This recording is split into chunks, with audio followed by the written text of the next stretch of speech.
लालू प्रसाद यादव को। सुनिए। हमारे जितने नौजवान साथी हैं, महिलाएं हैं, लगातार इस काम में लगे रहना है, पार्टी को मजबूत करना है, देश को मजबूत करना है। अभी चुनाव आ रहा है, सामने चुनाव आ रहा है। इस चुनाव में आपको मालूम होगा कि नीतीश जी की आवाज पर, उनके बाद पर देश भर के 17 पार्टी के नेता जो आए थे, 17 पार्टी ऊपर से रही था। और फिर अभी बंगलोर में हम लोग जीत रहे हैं। उखाड़ के फेंक रहे नरेंद्र मोदी।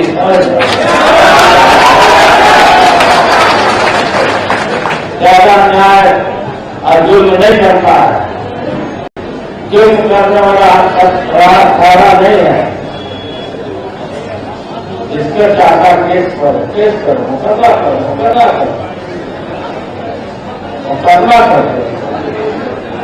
अच्छा, यह चुनाव का है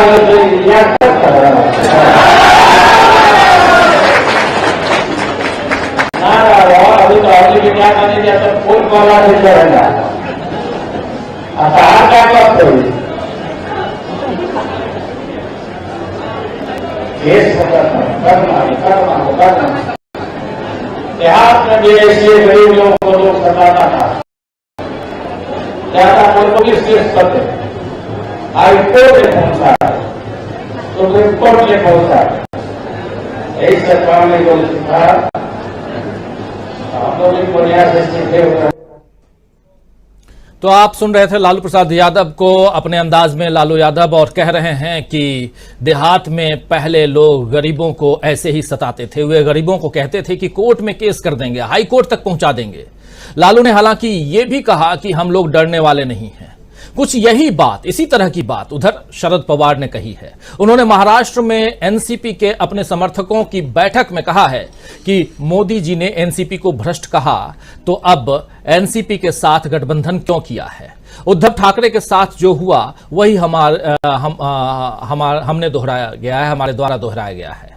हमें सत्ता की भूख नहीं है, हम लोगों के लिए काम करते हैं, ये कह रहे हैं शरद पवार, एनसीपी चीफ।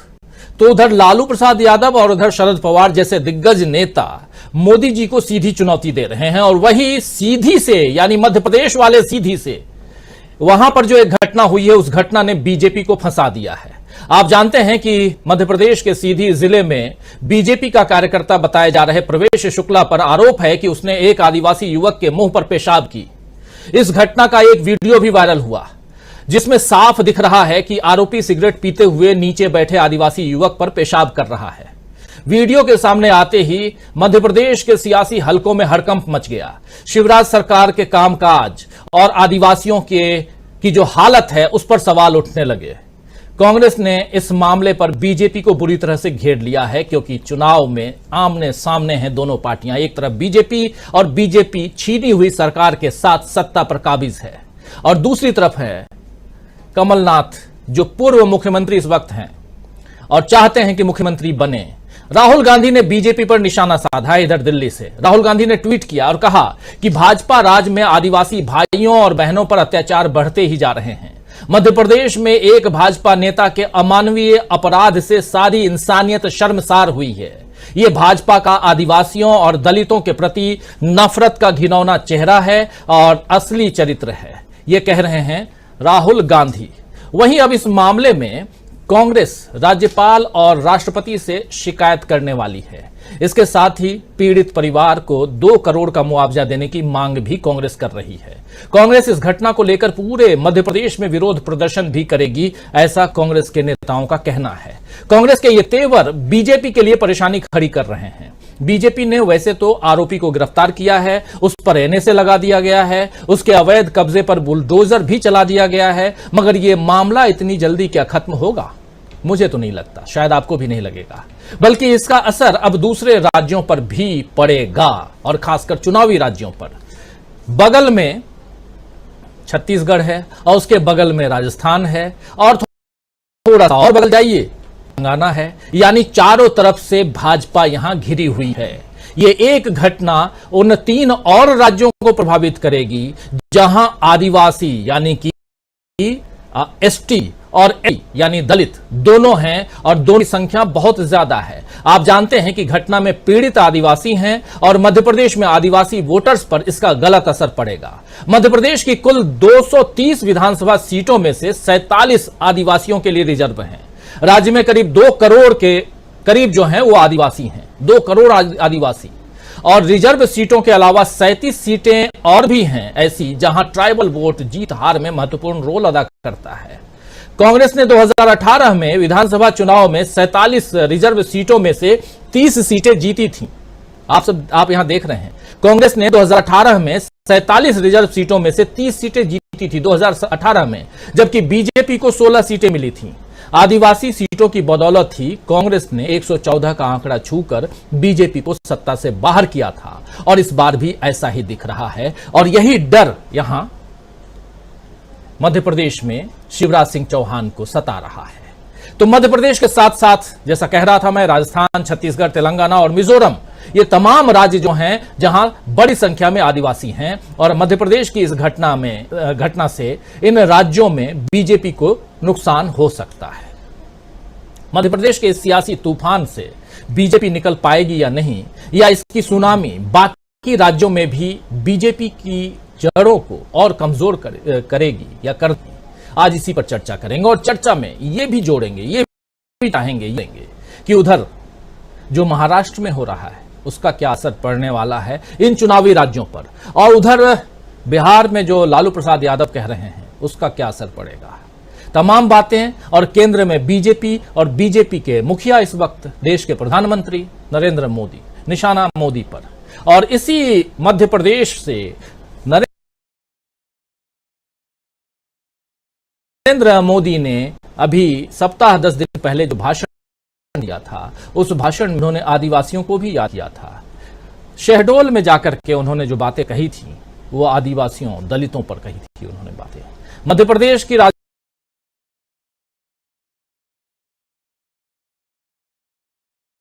राजधानी भोपाल में जो बातें उन्होंने की थी वो बातें गारंटी की थी, वो बातें भ्रष्टाचार की थी और एनसीपी का नाम भी लिया था।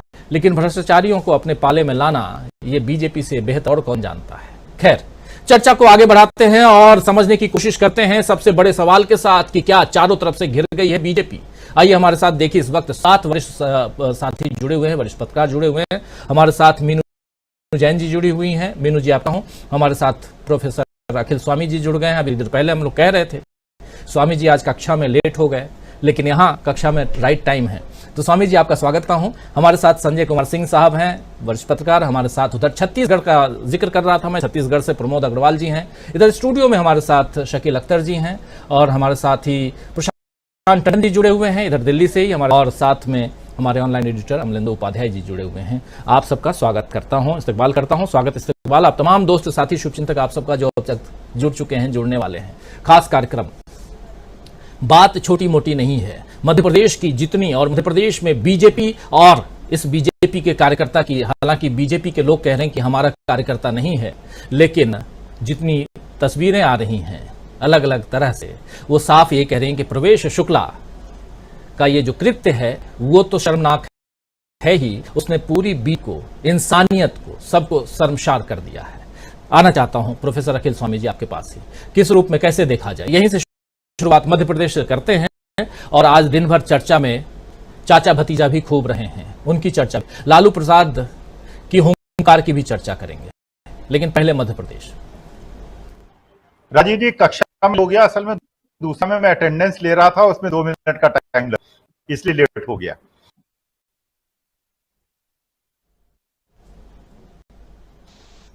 कि भारतवर्ष में मनुवाद स्थापित हो रहा है, बीजेपी जो है मनुवाद स्थापित कर रही है। इतना जातीय विद्वेष, इतना दलितों और आदिवासियों पिछड़ों के प्रति विद्वेष, ये भारत के लिए घातक है। आपने राजीव जी बहुत सारे चित्र देखे होंगे, आप पुराने निकाल के देख लीजिए।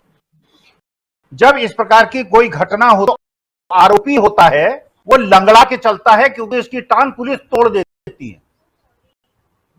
वो चल नहीं पाता, उसको दो पुलिस वाले उठा के चलते हैं। और जो ये शुक्ला जी थे, ये शुक्ला जी ऐंठ के चल रहे थे। पुलिस वाले इनको ऐसा ट्रीट कर रहे थे जैसे किसी वीआईपी के गए हों। अगर इंसानियत इस देश में बची हुई है, अगर मानवीय संवेदना इस देश में बची हुई है, 5 दिन के अंदर उस शुक्ला को सजा देके फांसी के फंदे पे चढ़ा दिया जाए, उनको पेड़ पे टांग दिया जाए, ताकि हिंदुस्तान के इतिहास में भविष्य में किसी भी व्यक्ति को, किसी को भी इस प्रकार की घटना करने के लिए प्रेरित न करे। मैं बिल्कुल देखिए शुद्ध मन से कह रहा हूं ये बात। ये घटना एक विधायक के, जो विधायक का समर्थक होता है, जो उसका रिप्रेजेंटेटिव होता है, ये शुक्ला जी वो व्यक्ति हैं। आप सोचिए हमारे देश की कितनी अवनति हो गई है, कितना ह्रास हो गया है। ऐसा तो किसी पशु के बारे में भी नहीं सोचा जा सकता।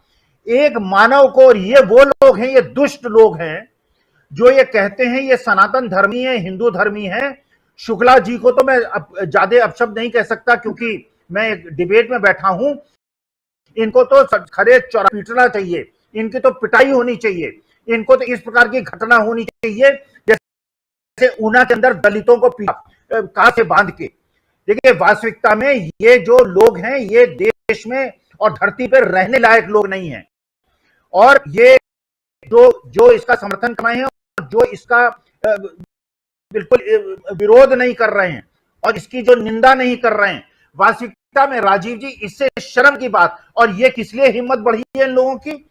ये इन लोगों की हिम्मत, ये शुक्ला जी की हिम्मत इसलिए बढ़ी है क्योंकि इनके पास ब्रजभूषण शरण सिंह का उदाहरण है, इनके पास लखीमपुर खीरी के मिश्रा जी का उदाहरण है, इनके उन्नाव के सेंगर साहब का उदाहरण है। ये जानते हैं कि इस देश का इलेक्शन जो है अब हिंदू मुसलमान में अटक गया है। और ये मैं सच आपको बता रहा हूं, हिंदुत्व के नाम पे ये केवल मनुवाद स्थापित कर रहे हैं। और हम जैसे लोग जो कि देश की एकता, अखंडता के समर्थक हैं, जो हम चाहते हैं कि देश में सभी धर्म और जाति मिलजुल कर रहे, आज हमारा दिन शर्म से डूब मरने वाला दिन है। और हम लोगों को मोदी जी से और ये जो हमारे मुख्यमंत्री हैं मध्य प्रदेश के, इनसे निवेदन करना चाहिए इन शुक्ला जी को फास्ट ट्रैक कोर्ट में वो करके इनको 10 दिन के अंदर, क्योंकि ये रेप से छोटा कृत्य नहीं है। अब मुझे नहीं पता कौन सी धारा लगती है कानून के तहत, लेकिन इतना बड़ा अपमान, इतना बड़ा मानव जाति पे अपमान और इतना बड़ा कुकृत्य कोई सोच नहीं सकता। और शुक्ला जी को 10 दिन के अंदर फांसी पे चढ़ाया जाए या चौराहे पे लाया जाए, हम लोग भी जाके इनको पीटेंगे अपने हाथों से। अमित जी, कानून को काम करने दीजिए, हम अपनी व्याख्या करें वो शायद ज्यादा बेहतर है। लेकिन आपकी पीड़ा जो है वो हम सबकी पीड़ा है। बिल्कुल सही आप कह रहे हैं, सबकी पीड़ा, सबकी तकलीफ यही है कि इंसानियत को अगर आप शर्मसार करते हैं तो आपको इंसान कहलाने के लायक तो आप नहीं हैं, आपको इंसान नहीं कहना चाहिए। ये जो शुक्ला जी हैं दोस्तों, इन्हीं के बारे में भी हम बात कर रहे हैं। ये सीधी मध्य प्रदेश की घटना है और शुरुआत में मैं सब कुछ बता चुका हूं, रख चुका हूं। वो विजुअल सोशल मीडिया पर काफी है, लेकिन कुछ पत्रकारिता की मर्यादाएं हैं जिनका पालन करना जरूरी है और इस कारण उस विजुअल को, उस वीडियो को हम आपके सामने नहीं दिखा रहे हैं। लेकिन आपको हमने बता दिया कि ये शुक्ला साहब जो हैं, उन्होंने किया ये है कि वो रात के अंधेरे में शराब पी के आते हैं, मुंह में सिगरेट है और एक आदिवासी युवक के ऊपर पेशाब कर रहे हैं, उसके मुंह पे पेशाब कर रहे हैं। इससे दुखद और क्या हो सकता है। और उसके बाद इतना ही नहीं, उसके बाद जब यह घटना सामने आती है तो एफिडेविट यानी कि शपथ पत्र लिखवाते हैं और ये कहलवाते हैं कि हमारे ऊपर इसने किसी भी ढंग का जुल्म नहीं ढाया है, कोई कुकृत्य नहीं किया है। शुक्ला जी के ऊपर अगर किसी भी ढंग की कार्रवाई नहीं होगी, अगर होती है तो उसकी जिम्मेदारी हमारी होगी, ये भी लिखवा लिया। लेकिन उसके बाद कल से चूंकि मुख्यमंत्री मध्य प्रदेश के घिरे हुए हैं, तो मुख्यमंत्री साहब एक नहीं एक पहले ट्वीट करते हैं, उसके बाद एक वीडियो बना के शेयर करते हैं और फिर मीडिया के सामने आके बात करते हैं। इस महानुभाव शुक्ला जी के ऊपर एनएसए लगा दिया गया है और अलग अलग धाराओं में इनके ऊपर केस दर्ज किया गया है। लेकिन ये जो मुंह लपेटे हुए जो चल रहे हैं ना साहब, यही शुक्ला जी हैं, और इनके साथ ये पुलिस वाले साहब जो चल रहे हैं, हाथ बगल में पिस्टल रखे हुए हैं, ये होंगे एक बड़े अधिकारी। इनका हाथ उनके पीठ पे जाता है। जरा देखिए, ये देखिए, जब किसी अपराधी के पीठ पर हाथ चला जाए तो आप समझ लीजिए कि वो हाथ गिरेबां पे नहीं है, वो हाथ पीठ पे है। इसका मतलब है कि कहीं ना कहीं हम आपके साथ हैं। यहां कुछ बताने की जरूरत नहीं है, लेकिन भारत के कानून पे हम सबको भरोसा है। कानून अपना काम करता है और करेगा। यहां इस पूरे मसले के बाद में शिवराज सिंह चौहान ने क्या कुछ कहा है मीडिया से मुखातिब होते हुए, जरा वो भी सुन लीजिए। सुनिए जरा क्या कुछ कह रहे हैं। सीधी में घटना हुई है जिसमें एक शख्स पेशाब करता दिख रहा है। मानवता को उसने कलंकित किया है, घोर अमानवीय कृत्य किया है। ऐसा अपराध जिसके लिए कठोरतम सजा, कठोरतम शब्द भी कम पड़ता है, लेकिन मैंने निर्देश दिए कि कठोरतम सजा दी जाए, कड़ी से कड़ी कार्रवाई की जाए। ऐसी कार्रवाई जो उदाहरण बने, हम उसको किसी भी कीमत पर छोड़ेंगे नहीं। और एनएसए ये लगा करके एफआईआर दर्ज की गई है और इसे रीवा जेल में ट्रांसफर किया गया है, वहीं रखा जाएगा। जो मध्य प्रदेश के साथी हैं वो अच्छी तरह से उस भौगोलिक वहाँ की स्थिति को, वहाँ की परिस्थितियों को और वहाँ के भूगोल को बहुत अच्छी तरह से जानते हैं। वो समझ सकते हैं रीवा कहाँ है, सीधी कहाँ है, सतना कहाँ है। खैर, बढ़ते हैं आगे और आना चाहता हूँ मीनू जी आपके पास। हालांकि मैं जानता हूँ कि आप सब आग बबूला हैं और सबको ये घटना जो है पीड़ा पहुंचा रही है, मैं समझ सकता हूं। और जो हमारे साथी हैं जो देख रहे हैं उनको भी पीड़ा पहुंच रही होगी, क्योंकि मानवता को शर्मसार करने वाली घटना है। लेकिन इस घटना का राजनीतिक पहलू टटोलने की कोशिश करते हैं हम। अब इस घटना के अंदर न जाकर, क्योंकि घटना के आगे का काम जो है वो पुलिस कर रही है, कानून करेगा। लेकिन मीनू जी, अब राजनीतिक पहलू को जरा टटोलें। 4 राज्यों से लगा हुआ है ये जो पूरे के पूरे एक पट्टी है, मध्य प्रदेश, छत्तीसगढ़, तेलंगाना, राजस्थान, पूरा का पूरा आप देखिए एक पट्टी है। और इन 4 राज्यों में और उसके अलावा मिजोरम, और सब जगह आदिवासी हैं, दलित हैं। संख्या मध्य प्रदेश में, अभी ये बताया, मध्य प्रदेश में ऐसे देखा जाए तो आंकड़ों के आधार पर, जनसंख्या के आधार पर आदिवासियों की संख्या ज्यादा है। लगभग 2 करोड़ आदिवासी हैं, 1.25 करोड़ आदिवासी हैं मध्य प्रदेश में। 22% इनकी संख्या है। और बगल में छत्तीसगढ़, जहां 34% आदिवासी हैं। लेकिन छत्तीसगढ़ प्रदेश जो है छोटा है, तो संख्या वाइज, पॉपुलेशन वाइज कम है, लेकिन डेंसिटी ज्यादा है और उस हिसाब से 34% वहां है। तो मध्य प्रदेश, छत्तीसगढ़, फिर आप बढ़िए तेलंगाना, वहां भी परिस्थिति ऐसी ही है। और उसके बाद राजस्थान, वहां भी वैसे ही है। अभी थोड़े दिन पहले प्रधानमंत्री नरेंद्र मोदी ने वहां जाकर जनजातीय दिवस मनाने का, बिरसा मुंडा जयंती पर जनजातीय दिवस की घोषणा की। हर साल मना रहे हैं। और बहुत कुछ इसलिए क्योंकि 47 जो रिजर्व सीटें हैं मध्य प्रदेश में आदिवासियों की, यानी कि एसटी की, शेड्यूल्ड ट्राइब की, उन 47 में से 30 सीटें 2018 में कांग्रेस जीत के आई थी। मीनू जी, ये सामने है। कांग्रेस 2018 में 47 एसटी रिजर्व सीटों में से 30 सीटें जीती थी, जबकि बीजेपी 2018 में 16 सीटें जीती थी एसटी की रिजर्व 47 सीटों में से। अब यहीं से खेल शुरू होता है। मीनू जी को लाइए जरा स्क्रीन पे। यहीं से मीनू जी खेल शुरू होता है और आपसे समझना चाहता हूं मीनू जी, ये घटना कितना परेशान कर रही है बीजेपी को और कितना डैमेज करेगी बीजेपी को आपके नजरिए से? जी राजीव जी, जो इसका वीडियो मैंने भी देखा है सोशल मीडिया पे, तो वो जो व्यक्ति है प्रवेश शुक्ला, वो इस देश के लोकतंत्र पे और इस देश के संविधान के ऊपर पेशाब कर रहा है उस वक्त। क्योंकि इस देश का संविधान इस देश के दलितों और आदिवासियों और पिछड़े लोगों के लिए, उनकी संरक्षण के लिए, उनके अधिकारों की रक्षा के लिए कई तरह के उसमें प्रावधान किए गए हैं। लेकिन उन सब को धता बदाते हुए ये दबंग उस संविधान के ऊपर खुलेआम मूत्र विसर्जन कर रहा है। और ये विसर्जन करने की इसकी हिम्मत कहां से आई? वो इसकी पार्टी से आई है। इसकी जो पार्टी है वो जिस विचारधारा से पोषित है, आरएसएस की विचारधारा, वो विचारधारा आदिवासियों को आदिवासी नहीं वनवासी कहती है। वनवासी बोले तो जंगली, मतलब उनकी नजर में भाई जंगली जानवर के इक्विवेलेंट है आदिवासी। तो उसके नजर में भी ये आदिवासी जंगली लोग हैं और इनके ऊपर मूत्र विसर्जन, मल विसर्जन, जो भी कुछ चाहे वो आप कर सकते हैं।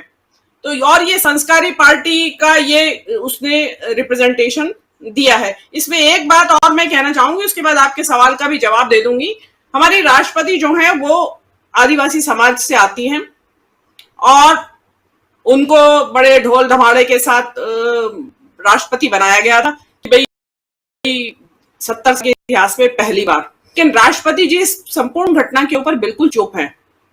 वो हमेशा ही चुप रहती है। महिला समाज की भी प्रतिनिधि हैं वो, आदिवासी समाज की भी प्रतिनिधि हैं, लेकिन इन दोनों मुद्दों पर उनका मौन रहता है। अब आइए आपकी मध्य प्रदेश की बात। देखिए, मध्य प्रदेश में जो आपने आंकड़े बताए और जो लगता हुआ छत्तीसगढ़ है वहां के आंकड़े बताए, और अन्य प्रदेशों में जो आपने ट्रायंगल बताया कि उसमें बहुत बड़ी एक आबादी है आदिवासी लोगों की।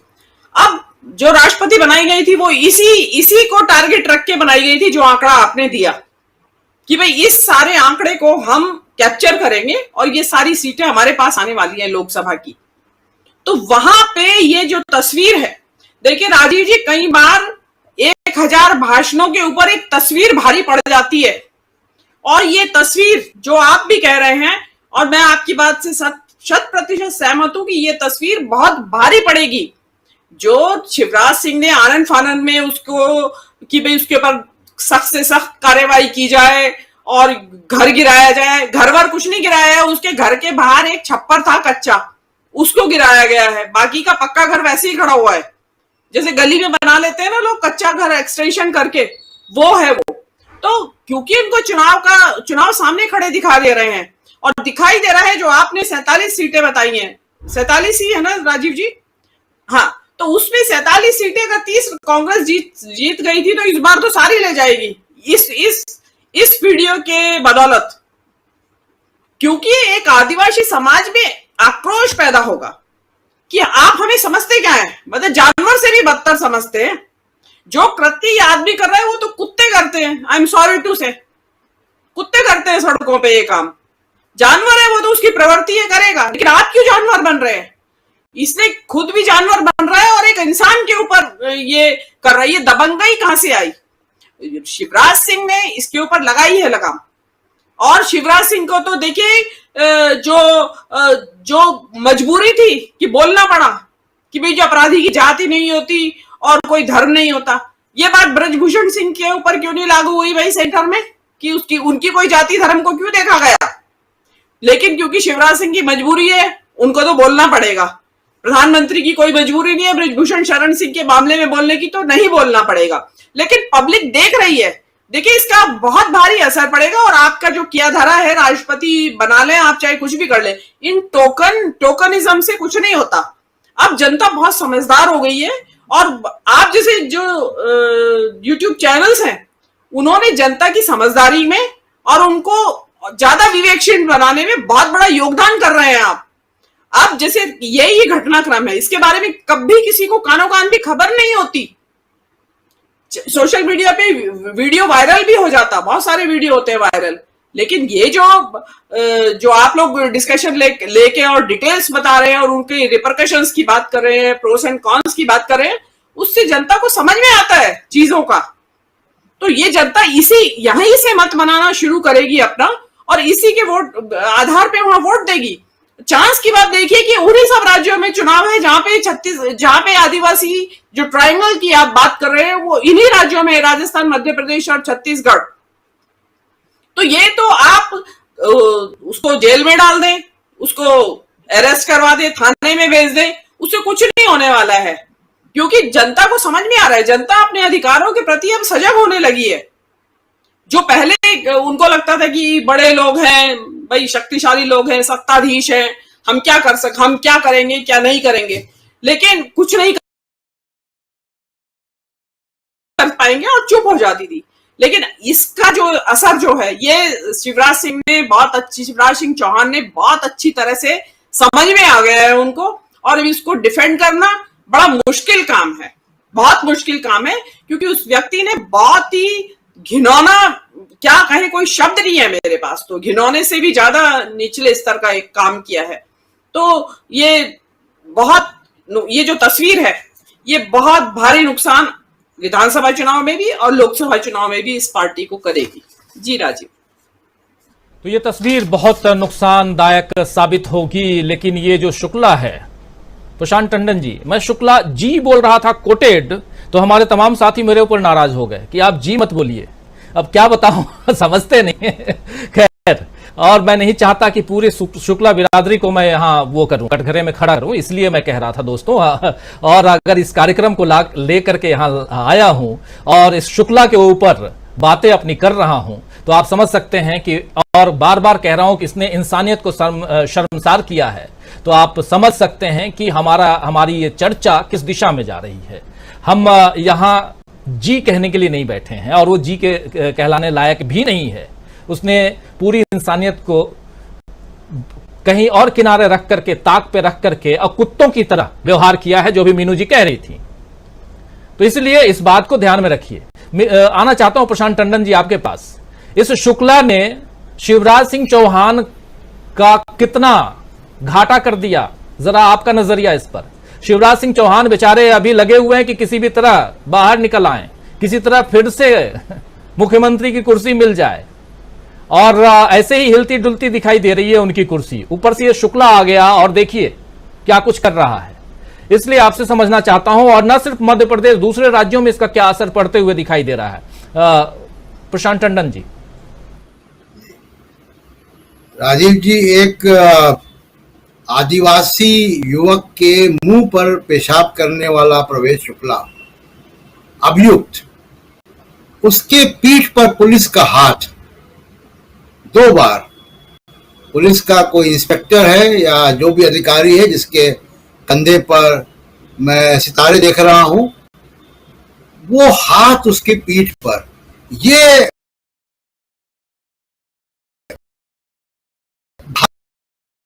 भारत की पुलिस और भारत के अपराधी जगत की जो सांठगांठ है की तस्वीर है। यही हाथ ब्रजभूषण शरण सिंह के ऊपर की पीठ पर भी है। इसी हाथ ने नीरव मोदी को लोगों के हजारों करोड़ रुपए लेकर भगा दिया। सिस्टम का यही हाथ अडानी के ऊपर भी है, और ये सब लोग किसी न किसी ढंग से भारत के कानून के राज पर पेशाब कर रहे हैं। तो इसलिए बहुत ही दुखद है ये, और ये बीजेपी की राजनीति की आप समझिए कि वो सड़क पे आके अब वो बोल रही है। जो प्रोफेसर अखिल स्वामी कह रहे थे, बिल्कुल ठीक बात कह रहे थे। आरएसएस सिर्फ और सिर्फ एक काम करती है इस पूरे अपने नफरत के जाल में, कि वो मनुवाद को संविधान के ऊपर स्थापित करना चाहती है। ये शराब के नशे में है या नहीं है, लेकिन इसके नशे में सत्ता का नशा जरूर है। वो सामाजिक सत्ता का है और राजनीतिक सत्ता, दोनों का नशा है इसके ऊपर। और इसी का नतीजा है कि ये इस तरीके का घिनौना काम ये कर रहा। और ये घिनौना काम आज इसका वीडियो बन गया, ये पूरे देश में हो रहा है और सैकड़ों साल से हो रहा है। और भारत के संविधान को, जिसको 75 साल हो गए, वो संविधान को अभी भी लागू करने में जो अड़चन आती है वो इसी वजह से आती है। क्या है आरएसएस और बीजेपी की सोशल इंजीनियरिंग, कि जो जातिगत गौरव है, जो जातिगत प्रिविलेजेस हैं, जो छूट है, इस तरीके काम, और उनके नेताओं को प्रलोभन देकर वोट की राजनीति करके उनके वोट ले लें और सामाजिक व्यवस्था वैसी ही बनी रहे जैसी बनी रही संविधान के लागू होने के पहले भी। ये है बीजेपी के और आरएसएस के राज की सच्चाई। मुखौटे सामने रखते हैं। आरएसएस का कभी भी एक अपवाद को छोड़ के सारे संघ चालक जो उनका हेड होता है वो एक चित्र पावन ब्राह्मण समाज से आता है, और 21वीं सेंचुरी में 21वीं शताब्दी में एक संगठन है जिसका अगला अध्यक्ष लिफाफे में नाम के जरिए तय होता है। ये उस राजनीति का हिस्सा है प्रवेश शुक्ला, जिसका कृत्य हम लोगों ने सोशल मीडिया के उस वीडियो पर देखा। और 2024, क्योंकि आप राजनीति की बात कर रहे थे, राजनीति की बात बिल्कुल करनी चाहिए, क्योंकि राजनीति ही तय करेगी कि समाज कैसे ठीक हो। 2024 का चुनाव, राजीव जी, सामाजिक न्याय के मुद्दे पर होना है। अभी आप लालू यादव का बयान सुना रहे थे। लालू यादव ने सामाजिक न्याय के मुद्दे को कभी नहीं छोड़ा, और तमाम सारी जो पॉलिटिकल पार्टियां हैं जो आज घिरी हुई दिखती हैं या जिनमें टूट हो रही है, या जो इलेक्शन लड़ती हैं और चुनाव हार जाती हैं, चाहे वो जेडीएस हो चाहे दूसरी और पार्टियां हो, वो अपनी मूल राजनीतिक विचारधारा से हटती हैं, तभी उनका ये हश्र होता है। कांग्रेस को भी इसका नुकसान हुआ, क्योंकि कांग्रेस अपनी मूल विचारधारा से हटी थी, जिसको बड़ी मेहनत करके और बहुत कुर्बानी देके, बड़ी जलालत सहकर राहुल गांधी लगभग वापस ले आए। नेताओं के स्तर पे भले न ले आए, लेकिन कम से कम कार्यकर्ता के स्तर पे ले आए, क्योंकि नेताओं पे अभी मैं बहुत भरोसे के साथ नहीं कह सकता हूं, क्योंकि हर 4-6 महीने में कोई ना कोई नेता उनका इधर उधर निकलता है। लेकिन कार्यकर्ता को वैचारिक जमीन पर तो राहुल गांधी ले आए, तो ये बड़ा अचीवमेंट है। तो जब तक देखिए रूल ऑफ लॉ और संविधान इसकी बात रहेगी, तो हमारे देश में प्रवेश शुक्ला नहीं होंगे। ये प्रवेश शुक्ला इसी नफरत की राजनीति, इसी मनुवाद की राजनीति, ये सोशल इंजीनियरिंग के नाम पे किया गया फ्रॉड, इसकी राजनीति की तस्वीर है प्रवेश शुक्ला जो कर रहा है। ये 1.5 मिनट का जो वीडियो है, ये बीजेपी की राजनीति की तस्वीर है, ये जो सोशल मीडिया पे चलता है, जो ये आईटी सेल करता है। ये सब किसी न किसी की मर्यादा पर, किसी न किसी की इज्जत पर पेशाब कर रहे होते हैं। इन लोगों ने महिला पत्रकारों की नीलामी की है सोशल मीडिया से फोटो निकालकर। वही काम है ये भी। दिन रात जो ट्रोलिंग करते हैं धर्म के आधार पर, नफरत की राजनीति, लिंचिंग, ये सब वही राजनीति है जो जिसका ब्रांड एम्बेसडर है प्रवेश शुक्ला, और जिसके पीठ के ऊपर पुलिस का हाथ है।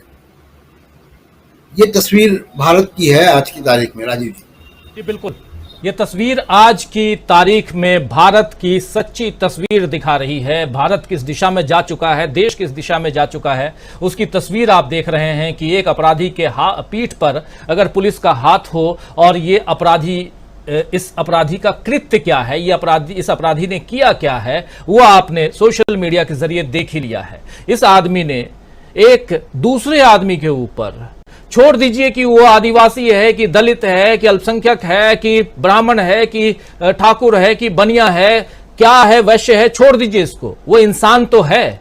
क्या एक इंसान दूसरे इंसान के मुंह पर पेशाब करेगा?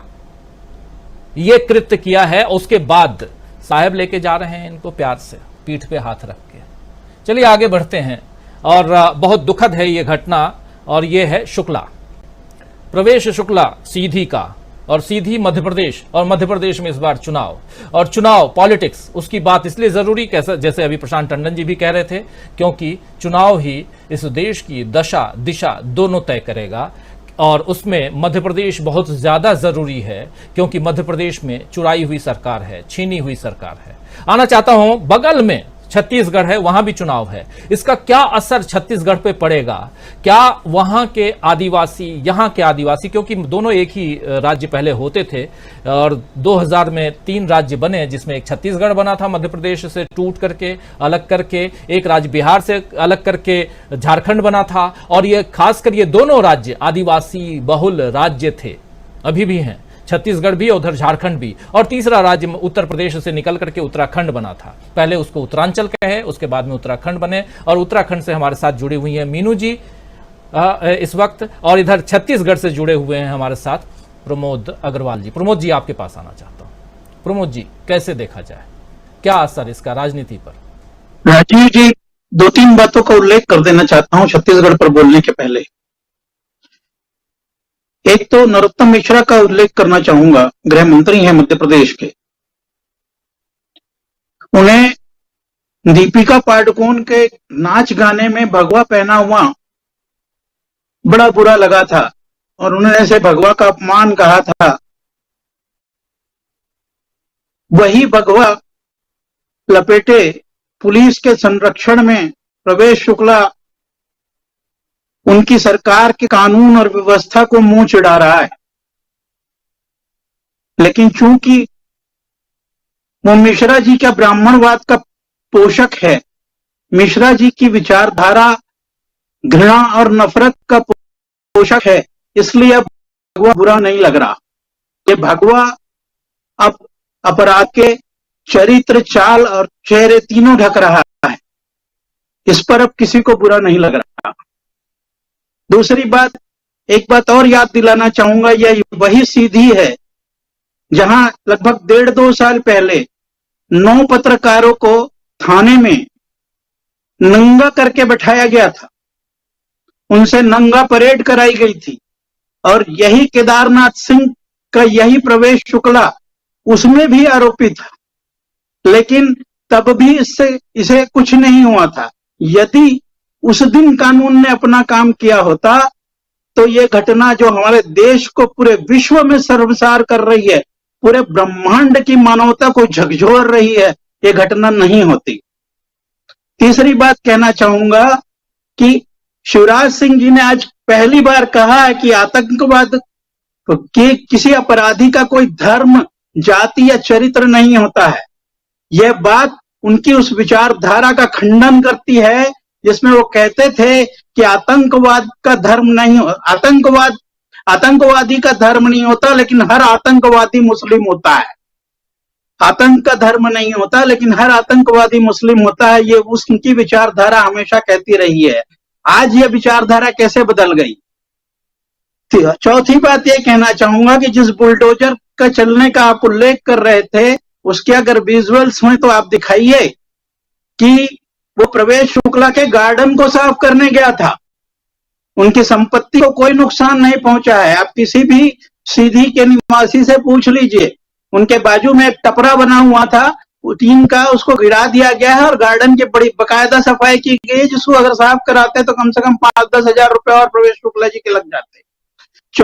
आखिरी बात उस मामले में और ये कहना चाहूंगा कि केदारनाथ शुक्ला जी लोग जो वहां के विधायक हैं, जिनका ये प्रतिनिधि है, उन्होंने 3 विभागों में इन्हें प्रतिनिधि नियुक्त किया हुआ है। अब बड़ी बेशर्मी से कह रहे हैं कि वो उनको नहीं जानते, वो उनका प्रतिनिधि नहीं है, वो भाजपा का नहीं है। इन सारी बातों को न केवल आदिवासी बल्कि पूरा देश, पूरा समाज सब देख रहे हैं कि ये किस व्यवस्था को चलाना चाहते हैं, किस तरह संविधान और कानून व्यवस्था के ऊपर पेशाब कर रहे हैं। शर्म आती है बोलने में भी कि हमारे देश में ये उन साधु संतों की पोषक पार्टी है जो मानवता को और सहिष्णुता को आदिकाल से सर्वोच्च बताते हैं, हमारी धर्म संस्कृति के दिन भर गुण गाते हैं और उस धर्म संस्कृति कायम करने के लिए इस पार्टी वोट देने की अपील करते हैं। उन्हें भी आके सामने बताना चाहिए कि ये जो कर रहा था ये कौन सा धार्मिक काम था। एक हाथी की मौत हो जाने, एक कुत्ते के पिल्ले के कार के नीचे आ जाने का उदाहरण देने वाला ये पार्टी, इतनी बड़ी घटना पर कोई इनका बड़ा नेता कुछ नहीं बोल रहा है। राष्ट्रपति मुर्मू तो क्यों बनाई गई हैं सबको पता है। उनको खुद भी आशा नहीं थी कि वो इस बड़े पद पर पहुंच जाएंगी। अब उनको तो सत्यपाल मलिक ने कह ही दिया है कि उनका निर्णय, उनसे मिलने तक का निर्णय प्रधानमंत्री कार्यालय करता है, तो बोलने का निर्णय तो करता ही होगा। वो कहां से कुछ बोल पाएंगी। अब आता हूं छत्तीसगढ़ पर इसके प्रभाव के लिए। छत्तीसगढ़ से 2 बार सांसद और 5 बार विधायक, और संपूर्ण जब मध्य प्रदेश संयुक्त था तब उसके प्रदेश अध्यक्ष रह चुके नंद कुमार साय ने अभी 3 महीने पहले पार्टी बदली है। वो संस्थापक सदस्य थे भारतीय जनता पार्टी के, जिन्होंने लखीराम अग्रवाल और कुशाभाऊ ठाकरे के साथ मिलकर मध्य प्रदेश में भारतीय जनता पार्टी को खड़ा किया था। वो नंद कुमार साय उस कांग्रेस में शामिल हो गए जिस कांग्रेस ने उन्हें लाठीचार्ज में उनके हाथ पैर तोड़ दिए थे। लेकिन उन्होंने ये कहा कि मैं इसलिए शामिल हो रहा हूं कि मेरे राज्य के आदिवासियों की उपेक्षा कर रही है बीजेपी। आपको बताता हूं, केंद्र में एक मंत्री हैं भारतीय जनता पार्टी की सरकार में, डॉक्टर रेणुका सिंह। शायद आपको नाम भी याद नहीं होगा कि एक मंत्री इस तरह की भी हैं जो आदिवासी को प्रतिनिधित्व करती हैं केंद्र में। उन मंत्री को आपने कभी लोकसभा में बोलते या उन पर कैमरा टिकाते देखा है? उन्होंने देश के जिस विभाग के लिए मंत्री चुनी गई हैं उस विभाग में कोई काम कराया है या किसी कार्यक्रम का उद्घाटन किया है? नहीं किया है, क्योंकि उनको सिर्फ दिखाने के लिए मुखौटा बना करके रखा गया है। यही कारण है कि छत्तीसगढ़ के 2 आदिवासी इलाकों में, बस्तर और सरगुजा, जहां बहुतायत में सारी सीटें रिजर्व हैं, 26 में से लगभग सारी सीटें इन्हीं क्षेत्रों में एसटी के लिए रिजर्व हैं। वहां पर एक सीट नहीं पा पाई थी पिछले चुनाव में भारतीय जनता पार्टी। पूरी तरह सुपड़ा साफ हो गया था और लगभग वही हालत फिर है। उसका कारण यही है कि भारतीय जनता पार्टी ने छत्तीसगढ़ में आदिवासी नेतृत्व को कभी प्रधानता नहीं दी। सारे लोग जो यहाँ नेतृत्व करता है वो दूसरे प्रांत के निवासी हैं, सवर्ण जाति के लोग हैं, जिनका परसेंटेज जनता के बीच में 1% भी नहीं है। ब्राह्मणवाद की पोषक, मनुस्मृति की पोषक ये पार्टी दुनिया को हमारा चरित्र दिखा रही है। हम हवाई जहाज में पेशाब कर लेते हैं, हम हवाई जहाज में बैठे हुए व्यक्ति के ऊपर पेशाब कर देते हैं, हम अपने ही हिंदू समाज के हिंदू व्यक्ति पर पेशाब कर देते हैं। ये आदिवासी और ये दलित सिर्फ तब हिंदू होता है इनके लिए जब इनको इसके वोट की जरूरत होती है। अन्यथा जिस मुसलमान को ये नफरती हथियार बनाए हुए हैं उसी तरह का एक हथियार ये आदिवासी और दलित भी है इस देश में, इनके लिए, जो इनके काले कारनामे करने के लिए, इनके व्यभिचार करने के लिए काम आते हैं। पूरा देश जानता है कि बस्तर में क्या हो रहा है, क्या नहीं हो रहा आदिवासियों के साथ। किसी मंत्री को, किसी केंद्र को यह फुर्सत नहीं है कि हमारे आदिवासियों की अनुसूची के अनुसार उनका कल्याण किया जाए। बहुत दुख की बात है कि इस देश में इस तरह का 21वीं सदी में इस तरह का कृत्य देखने के लिए हम लोग जिंदा हैं और इस पर डिबेट कर रहे हैं। बिल्कुल सही कह रहे हैं, बहुत दुखद है और इस पे हम आज चर्चा कर रहे हैं। चर्चा लाजिमी है, इसलिए जरूरी है क्योंकि अगर हम चर्चा ना करें, ऐसे विजुअल्स अगर ना आए सोशल मीडिया के जरिए, आज सोशल मीडिया अगर नहीं होता तो वैसे ही जैसे अभी आपने याद दिलाया कि 9 पत्रकारों को नंगा करके, और वो तस्वीर भी हम दिखाना नहीं चाहते दोस्तों ऐसी तस्वीरों को, क्योंकि पत्रकारिता की कुछ एथिक्स हैं और उसका पालन करना जरूरी है, लेकिन बता दे रहे हैं जरूर, जिसके बारे में अभी बता रहे थे प्रमोद अग्रवाल जी। 1.5 साल पहले की बात है, पत्रकारों को इन लोगों ने थाने में बंद करवा करके, और इतना ही नहीं नंगा करके बंद करवाया था, और उसमें भी ये साहब थे। तो ये साहब आज सलाखों के पीछे हैं और सरकार इनकी है, ये खुश हैं क्योंकि इनके ऊपर, इनके पीठ पर बड़े साहब का हाथ है। खैर, आना चाहता हूं इधर स्टूडियो में हमारे साथ जुड़े हुए हैं शकील अख्तर जी। शकील अख्तर जी, मध्य प्रदेश को बहुत नजदीक से आप जानते हैं और मध्य प्रदेश के हिसाब से ये घटना कितनी बड़ी घटना आज की तारीख में हो गई है, उसका असर सीधा पूछना चाहता हूं दूसरे राज्यों पर क्या पड़ेगा? देखिए, मध्य प्रदेश पे तो इसका असर क्या पड़ेगा ये आज हम दिन भर बीजेपी की प्रतिक्रियाओं से समझ सकते हैं कि पहले उन्होंने कहा कि बुलडोज़र नहीं जाएगा, उसके बाद बुलडोज़र गया, और फिर जैसा कि हम लोगों ने सबने देखा कि वो एक वहाँ पे थोड़ी सी कार्रवाई करके सिर्फ लोगों को दिखाने के लिए वहाँ से आ गया, मगर फिर भी जो है उनको बुलडोज़र पहुँचाना पड़ा। नहीं तो पहले तो उन्होंने साफ कह दिया था कि बुलडोज़र वहाँ नहीं जाएगा। तो बुलडोज़र क्यों पहुँचाना पड़ा? क्योंकि शिवराज सिंह चौहान को कल शाम से अभी तक ये समझ में आ गया कि ये जो घटना हुई है, ये घटना, अब उसके लिए शब्द में बोलना भी बड़ा गंदा लगता है कि वो जो उसने मतलब पेशाब किया है वो उनकी सरकार को भाले जाएगा। आज की तारीख में आदिवासियों के बीच में जो गुस्सा है वो उसकी आप कल्पना नहीं कर सकते। और ये गुस्सा सिर्फ इस घटना से नहीं हुआ, इससे पहले अभी कुछ दिन पहले 3 आदिवासी बहनों की एक साथ लाशें एक पेड़ पे झूलती हुई मिली थी। आदिवासियों को वहां पे अभी आया था, जीप से बांध के घसीटा गया था। तो ये तो वीडियो के जरिए कोई बना लेता है तो आ जाती हैं। इतनी ज्यादा घटनाएं वहां पिछले कुछ सालों से हो रही हैं कि जिनसे आदिवासी समाज जो है बहुत परेशान है। और ये घटनाएं क्यों हो रही हैं? घटनाएं इसलिए हो रही हैं कि 2018 के चुनाव में आदिवासी वापस कांग्रेस की तरफ मुड़े थे।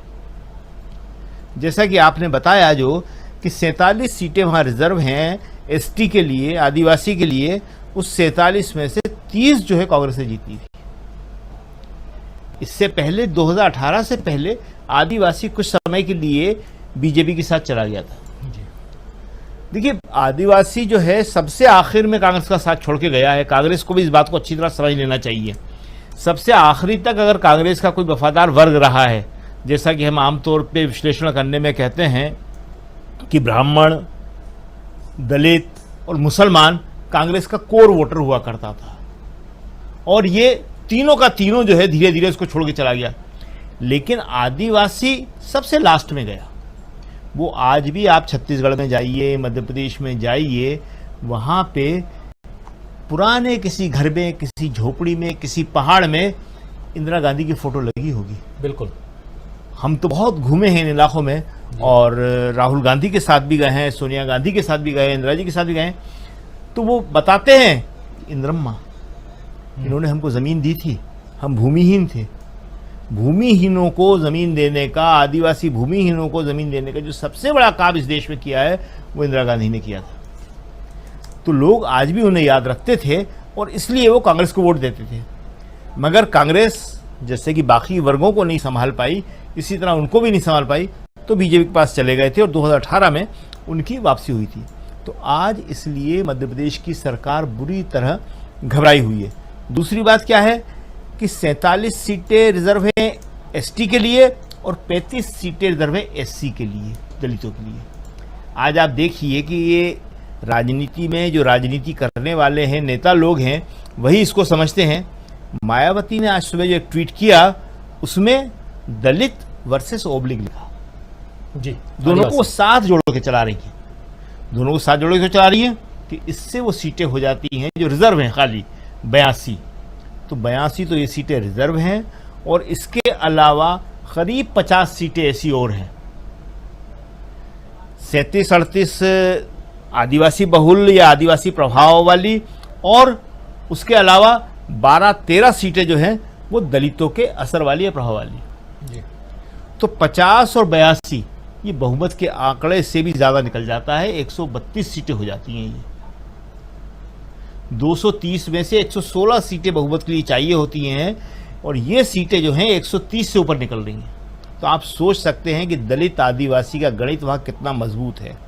और जो हम आबादी की बात कर रहे थे, परसेंटेज की बात कर रहे थे, तो दलित का परसेंटेज वहाँ है 16 और आदिवासी का परसेंटेज है 22। मध्य प्रदेश की बात कर रहे हैं खाली हम आपको। जी बिल्कुल। टोटल हो जाता है 38% वोट में सरकार बन जाती है। मोदी जी की 37% वोट में केंद्र में बनी हुई है। बिल्कुल। तो इसलिए ये वहां पे बीजेपी के अंदर बहुत बड़ी घबराहट फैली हुई है। अब एक बात और बताते हैं, आदिवासी जो आपने कहा और प्रशांत जी ने भी कहा कि राहुल गांधी बड़ी मुश्किल से कांग्रेस की उस जो आइडियोलॉजी थी, जो मूल विचारधारा थी, उसको वापस ला पाए हैं। बहुत सही बात कही है ये। देखिए, ये आदिवासी की बात, वनवासी की बात राहुल ने गुजरात चुनाव के दौरान कही थी। बिल्कुल। अपनी यात्रा के बीच में से राहुल गुजरात गए थे। राहुल जब यात्रा कर रहे थे तो राहुल ने कह दिया था कि मैं यात्रा के बीच में से कहीं नहीं जाऊंगा, और कहीं गए भी नहीं। वो हिमाचल गए ही नहीं। लेकिन गुजरात में उनके ऊपर बहुत प्रेशर था कि आपको गुजरात एक बार आना पड़ेगा, तो एक बार गए थे 2 दिन के लिए। वहाँ राहुल गांधी ने क्या बोला था? गुजरात में उन्होंने यही बोला था कि ये आदिवासी हैं देश के, ये मूल निवासी हैं, लेकिन भाजपा इनको आदिवासी नहीं बोलती है, भाजपा इनको बोलती है वनवासी जी। और वनवासी का मतलब होता है जंगल में रहने वाला जंगली आदमी। राहुल ने वहां इस बात को इतनी अच्छी तरह समझाया था कि ये आदिवासी, इनके जल, जंगल और जमीन, इन पे इनका अधिकार है और ये आदिवासी देश के लिए कितने जरूरी हैं और इनके अधिकार जो हैं वो कितने जरूरी हैं। उसके बाद जब प्रधानमंत्री मोदी गुजरात गए, ये पहली बार हुआ कि प्रधानमंत्री को राहुल के ट्रैक पे आना पड़ा। 58 बार, 58 बार अपने भाषण में आदिवासी शब्द का उपयोग करना पड़ा था। तो ये जो आप राहुल की बात कर रहे थे, तो राहुल ने इस देश में कई बार ट्रैक बदला है और ये बहुत बड़ी बात है कि आज की राजनीति जो है राहुल वर्सेस मोदी हो गई। अभी तक वो कहते थे कि मोदी के मुकाबले कौन, अब वो खुद मानते हैं। गृह मंत्री अमित शाह कह रहे हैं कि अगर राहुल प्रधानमंत्री बन जाएंगे तो, मतलब उनको लगता है कि राहुल प्रधानमंत्री बन सकते हैं, बन जाएंगे। देखिए राहुल ने जो भी कहा, उन्होंने किसानों पर कहा कि काला कानून वापस लेना पड़ेगा, वापस हो गया। उन्होंने कोरोना पर कहा कि ये आपकी गलत प्लानिंग है, आप गलत लॉकडाउन लगा रहे हैं, और वो सही साबित हुआ। अर्थव्यवस्था पे उन्होंने कहा कि आपकी नीतियां गलत है, अर्थव्यवस्था गिरेगी, गिर गई। 2000 नोट के बारे में उन्होंने कहा था जब निकाला था कि ये नोट बंद होगा, बंद हो गया। तो आज की तारीख में राहुल गांधी जो है इस देश के भविष्य को देख रहे हैं और इस देश का भविष्य सिर्फ मोहब्बत की दुकान में है, प्रेम में है। ये जो नफरत की राजनीति कर रहे हैं, विभाजन की राजनीति करते हैं, असहिष्णुता की राजनीति कर रहे हैं, उसी का तो परिणाम है कि प्रवेश शुक्ला में ये भाव पैदा होता है। ये घृणा कहां से आती है? प्रेम करने वाला आदमी ये काम कभी नहीं कर सकता। तो राजीव जी, ये जो है मध्य प्रदेश में, राजस्थान में, छत्तीसगढ़ में, तेलंगाना में और पूरे देश में ये घटना बहुत व्यापक असर डालने वाली है। और ये जो बीजेपी के अंतर विरोध हैं, सेल्फ कॉन्ट्राडिक्शंस हैं, उनको इस एक घटना ने उघाड़ के सामने रख दिया है। जी बिल्कुल बिल्कुल, ये एक घटना, और इस घटना के बाद क्या कुछ होने जा रहा है। चुनाव पर अगर नजर डालें तो मध्य प्रदेश में चुनाव है और इसी कारण घबराए हुए हैं, परेशान हैं शिवराज सिंह चौहान, और कल से लेकर आज तक कई बयान दे चुके हैं। और दूसरी तरफ कमलनाथ और कांग्रेस पार्टी जो है वो घेरे हुए है। और मात्र चुनाव का मामला नहीं, इससे पहले भी ऐसी बहुत सारी घटनाएं हो चुकी हैं जिसका जिक्र यहाँ हमारे तमाम साथी कर रहे हैं। लेकिन अगर इसको देखा जाए उस हिसाब से, उस लिहाज से, तो ये कितनी बड़ी घटना है। और सिर्फ ये नहीं कि इससे बीजेपी को फायदा होगा या घाटा होगा, या ओवरऑल हमारे समाज में जो ऐसी कुरीतियां व्याप्त हैं, जो बसी हुई हैं, धरी बिल्कुल घर कर गई हैं, उसका क्या होगा और उससे कैसे छुटकारा पाया जाए, और साथ में इसका क्या असर चुनाव पे पड़ेगा। फिर से चुनाव पे हम आ जाएंगे, चुनाव पर पड़ेगा। जरा एक बार फिर से आना चाहता हूं संजय कुमार सिंह जी, आपके पास आना चाहता हूं, जरा इस पर आपका कमेंट भी चाहूंगा। कैसे आप देखते हैं, राष्ट्रपति महोदया जो बनी थी जब द्रौपदी मुर्मू, तो बहुत जोर शोर से भाजपा ने तमाम पूरे देश भर में आदिवासियों के उत्थान की बात कही और ये भी दावा किया कि आज तक, और ये गर्व से कहा कि आज तक कांग्रेस ने जो काम नहीं किया हमने किया। एक आदिवासी, उसमें भी महिला को इस कुर्सी पर, सर्वोच्च पद पर विराजमान करवाया। लेकिन आज क्या जो कुछ हो रहा है, प्रधानमंत्री मणिपुर का मां तो नहीं बोले, मध्य प्रदेश का मां बोलेंगे क्या? नहीं, प्रधानमंत्री नहीं बोलेंगे, मुझे नहीं लगता कि वो बोलेंगे, और वो बोलते नहीं है। उनकी रणनीति यही है कि वो नहीं बोलेंगे। वो बोलेंगे, और वो जो बोलेंगे वो सबको पता है, वो बोलते रहे हैं, बोल ही रहे हैं। तो उनके बोलने और करने का ये असर हुआ है कि प्रदीप शुक्ला ने ये किया, और सिर्फ किया नहीं, इसकी चर्चा कोई नहीं कर रहा है। मतलब ये इतना बड़ा मामला है। और आज मैं एक ट्वीट देख रहा था कि इन लोगों ने ट्वीट नहीं किया। तुरंत हम लोगों पर कहा जाता है, हम लोग अगर सरकार के खिलाफ कुछ लिखे तो तुरंत आ जाता है कोई ना कोई कि आपने उस पर नहीं लिखा, उस पर नहीं लिखा, उस पर नहीं लिखा। लेकिन आज मैंने देखा कि एक ट्वीट था जिसमें बताया गया कि संघ परिवार के किन समर्थकों ने इस पे कुछ नहीं लिखा है या कुछ नहीं ट्वीट किया है। तो जितने उनके पत्रकार या क्या बोलते हैं समर्थक हैं, उन लोगों ने इस पे अभी तक कुछ नहीं बोला है। और ये ऐसा मामला नहीं है कि इसको इग्नोर कर दिया जाए या किया जा सकता है, इस पर चर्चा तो होनी चाहिए थी, लेकिन कोई नहीं कर रहा है। ये उनकी रणनीति का असर है। तो मेरे कहने का मतलब ये है कि इसको सपोर्ट करने वाले लोग हैं, भले वो डायरेक्ट सपोर्ट नहीं है, इनडायरेक्ट सपोर्ट तो हो ही गया। तो आपने अगर इसकी चर्चा नहीं की तो इनडायरेक्ट सपोर्ट तो आप कर ही रहे हैं।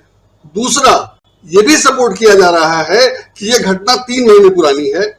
दूसरा ये कि मुख्यमंत्री इसके सख्त कार्रवाई के लिए पहले ही कह चुके थे, और ये कि अगर ये दोनों हो चुका था तो अब ये कोई मामला नहीं है, अब इसकी चर्चा आप क्यों कर रहे हैं। और तीसरे, ये तो कोई भी किसी के साथ भी फोटो खिंचा लेता है, वो करीबी नहीं है। ये सारी बातें हिंदू ही कह रहे हैं।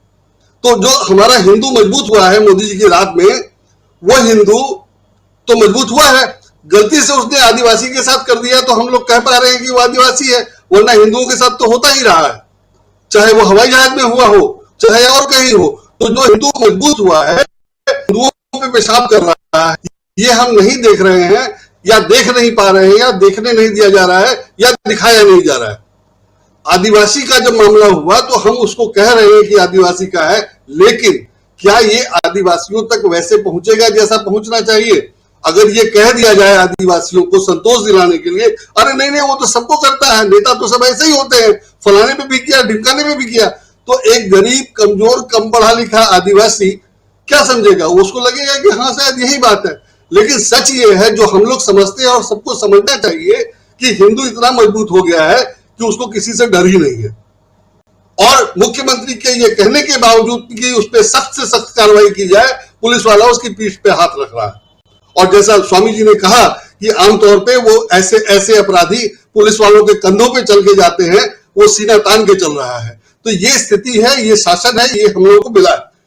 और इसलिए मिला है कि हम चाहते थे कि हिंदू मजबूत हो, तो हिंदू मजबूत हो गया है, अब वो हम ये देख रहे हैं। अब इसको हम मान सकते हैं कि ये साइड इफेक्ट है कि हिंदू जो मजबूत हुआ वो हिंदू के खिलाफ ही कार्रवाई कर रहा है।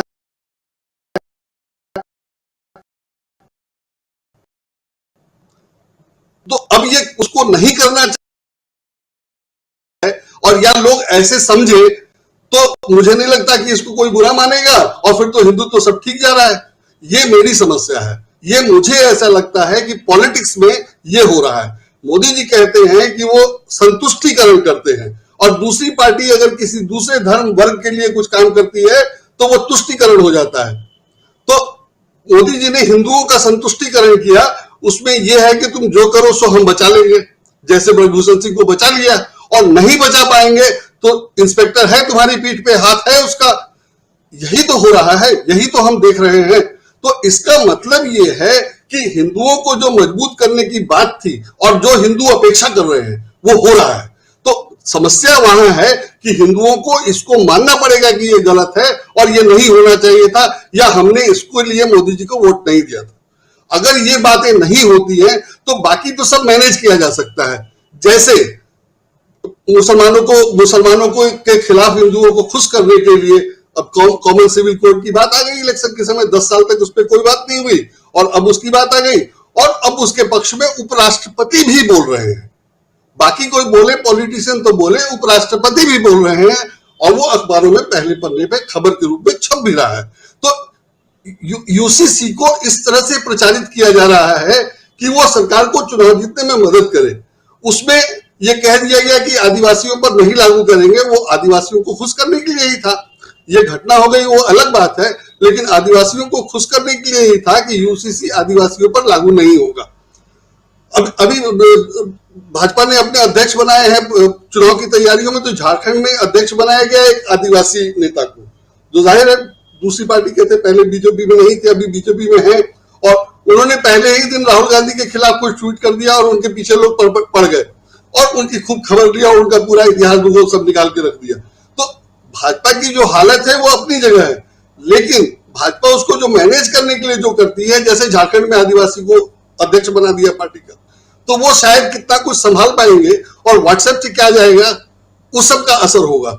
जैसे आज जो ये हुआ और ये खबर आई, तो इसके साथ ये होना चाहिए था कि हाँ सरकार ने ये कार्रवाई की, जैसा अभी सब लोगों ने कहा कि सरकार ने जो कार्रवाई की वो दिखावा है। अरेस्ट तो उसको होना ही था, और अरेस्ट होने के बाद उसको कब बेल हो जाएगा कब नहीं पता नहीं, और थाने में उसकी अभी तक तो कोई खबर ली नहीं गई है। जो आमतौर पर दी जाती है। तो जो कार्रवाई हुई है वो दिखावा है, और कायदे से अभी तक ये खबर आ जानी चाहिए थी कि सरकार ने ये किया, ये धाराएं लगी, ये एफआईआर हुई, जो सामान्य मीडिया पे नहीं है। हम लोग जानते हैं, हम लोगों ने देख लिया, हम लोगों ने पता कर लिया, वो अलग चीज है, लेकिन आम लोगों को ये सारी खबर नहीं होगी। और जो हिंदू मजबूत करना चाह रहा था तो उसके लिहाज से तो हिंदू मजबूत हुआ है। तो ये तो अगर आप ऐसे देखते हैं या आप ये अपेक्षा कर रहे थे सरकार से, तो सरकार तो वो हिंदुओं का काम हो रहा है, तो ये नहीं होना चाहिए। और ये मीडिया ही कर सकता है, मीडिया ही बता सकता है कि हिंदू जो मजबूत हुआ है तो उसका साइड इफेक्ट क्या है। लेकिन अगर मीडिया नहीं बताएगा तो उसको पॉजिटिवली व्हाट्सएप यूनिवर्सिटी से फैलाया जा सकता है और आदिवासियों को ये भ्रम में रखा जा सकता है कि ये उनके लिए उतना बड़ा नुकसान नहीं है, बीजेपी बहुत फायदेमंद है। तो ये दोनों स्थिति जब तक नहीं सुधरेगी तब तक, या दोनों को अगर बीजेपी मैनेज कर ले जाएगी तो तब तक इसका बहुत असर नहीं होगा। मतलब बहुत असर नहीं होगा ऐसा नहीं है, असर जो है तो है, वो घटना तो है ही है बहुत बड़ी, और असर होना ही चाहिए, होगा भी। लेकिन मैं ये कह रहा हूं कि बीजेपी मैनेज कर सकती है और उसके सपोर्टर हैं जो उसको सपोर्ट कर रहे हैं, या कम से कम खिलाफ नहीं बोल के चुप होकर के उसका सपोर्ट कर रहे हैं, जो आइडियली नहीं होना चाहिए। ना वो हिंदू हित में है, ना देश के हित में है, ना समाज के हित में है, ना भाजपा, ना आरएसएस परिवार के हित में है। अगर आरएसएस परिवार पूरा उसके शासन में ये स्थिति बन जाती है तो देश या समाज के लिए तो अच्छा नहीं है। तो क्यों नहीं हम लोगों को उसका विरोध करना चाहिए, या जो उसका समर्थन कर रहे हैं उनको बताना चाहिए। तो वो जब तक नहीं बताएंगे और जब तक इसको स्वीकार नहीं करेंगे कि ये गलत हुआ है, तब तक इसका नुकसान जो होना चाहिए वो नहीं होगा। होगा तो जरूर, जो होना चाहिए वो नहीं होगा। अगर ये खबर आज छप जाती या कल छप जाए कि बीजेपी ने जो किया वो दिखावा है और मजबूरी में किया है, तो उसका दूसरा असर होगा। लेकिन ये खबर ही नहीं छपेगी, या छपेगी तो कहीं कोने में छोटी सी, तो उससे मेरी चिंता वो है कि बीजेपी इसको मैनेज कर ले जाएगी और कर ले जाती है। राजीव जी, बीजेपी मैनेज करेगी, सत्ता में बीजेपी है। और सीधा सिंपल सी बात यह है कि अगर बृजभूषण शरण सिंह आज भी बाहर है, सलाखों से बाहर है, तो आप समझ सकते हैं कि इस देश में क्या कुछ चल रहा है। कानून कहां है, ये आप इसका एक जीता जागता ताजा तरीन उदाहरण, एग्जाम्पल, और वो नाम है बृजभूषण शरण सिंह का। तो ये तो शुक्ला साहब हैं, शुक्ला की बात आने वाले समय में भी पता चल ही जाएगी कि क्या कुछ हुआ इस शुक्ला के साथ में। आना चाहता हूं अमलेंदु उपाध्याय जी आपके पास। अमलेंदु जी, क्या कहेंगे आप सीधी की घटना पे, सीधे सीधे शब्दों में? राजीव जी, सीधे सीधे शब्दों में सीधी की घटना जो है ये भारतीय जनता पार्टी की टेढ़ी घटना है, और ये उसका असली चाल चरित्र चेहरा जो है भारतीय जनता पार्टी का, उसको दर्शाती है। प्रवेश शुक्ला ने जो कुछ किया है वो कुछ भारतीय जनता पार्टी की रीति नीति से हटकर नहीं किया है। जो उनकी असली संस्कृति है उसी का उसने प्रदर्शन किया है। बस ये बात अलग हो गई कि उसने खुलेआम कर दिया, बाकी जो है लुक छुपा के करते हैं। आपको याद होगा कि 2016 में, यानी 2017 के विधानसभा चुनाव से पहले उत्तर प्रदेश में भारतीय जनता पार्टी की एक महिला मोर्चा की अध्यक्ष थी प्रदेश की, मधु मिश्रा। उनका एक बयान था, आप समझ सकते हैं कि उस बयान के आधार पर प्रवेश शुक्ला कहां ठहरता है। कहिए तो पढ़ के सुना दूं, ज्यादा लंबा चौड़ा नहीं, छोटा सा ही है, उस पर बात फिर बवाल बचा था बहुत ज्यादा। बयान था उनका कि साथियों, आप सब यहाँ बैठे हैं, यहाँ कुछ विप्र बंधुओं के अलावा भी लोग बैठे हैं, मैं उनसे क्षमा चाहती हूँ। आज तुम्हारे सिर पर बैठकर संविधान के सहारे जो राज कर रहे हैं, याद करो वो कभी तुम्हारे जूते साफ किया करते थे, आज तुम्हारे हुजूर हो गए हैं। क्यों? हम बट गए, हम विभाजित हो गए। मेरे छोटे भाई सतीश गौतम को शायद आज से 40 वर्ष बाद का भारत दिख रहा है कि तुम्हारे बच्चे फिर गुलाम ना हो जाएं, कहीं फिर से हुजूर ना कहने लगे उन्हें, जिन्हें तुम अपने बराबर में बैठना पसंद नहीं करते। उठो, जागो, और जब तक अपने अधिकार ना ले लो तब तक सतीश गौतम की तर्ज पर युद्ध करते रहो। तो जो जगा रही थी मधु मिश्रा, वो जाग तो गया प्रवेश शुक्ला।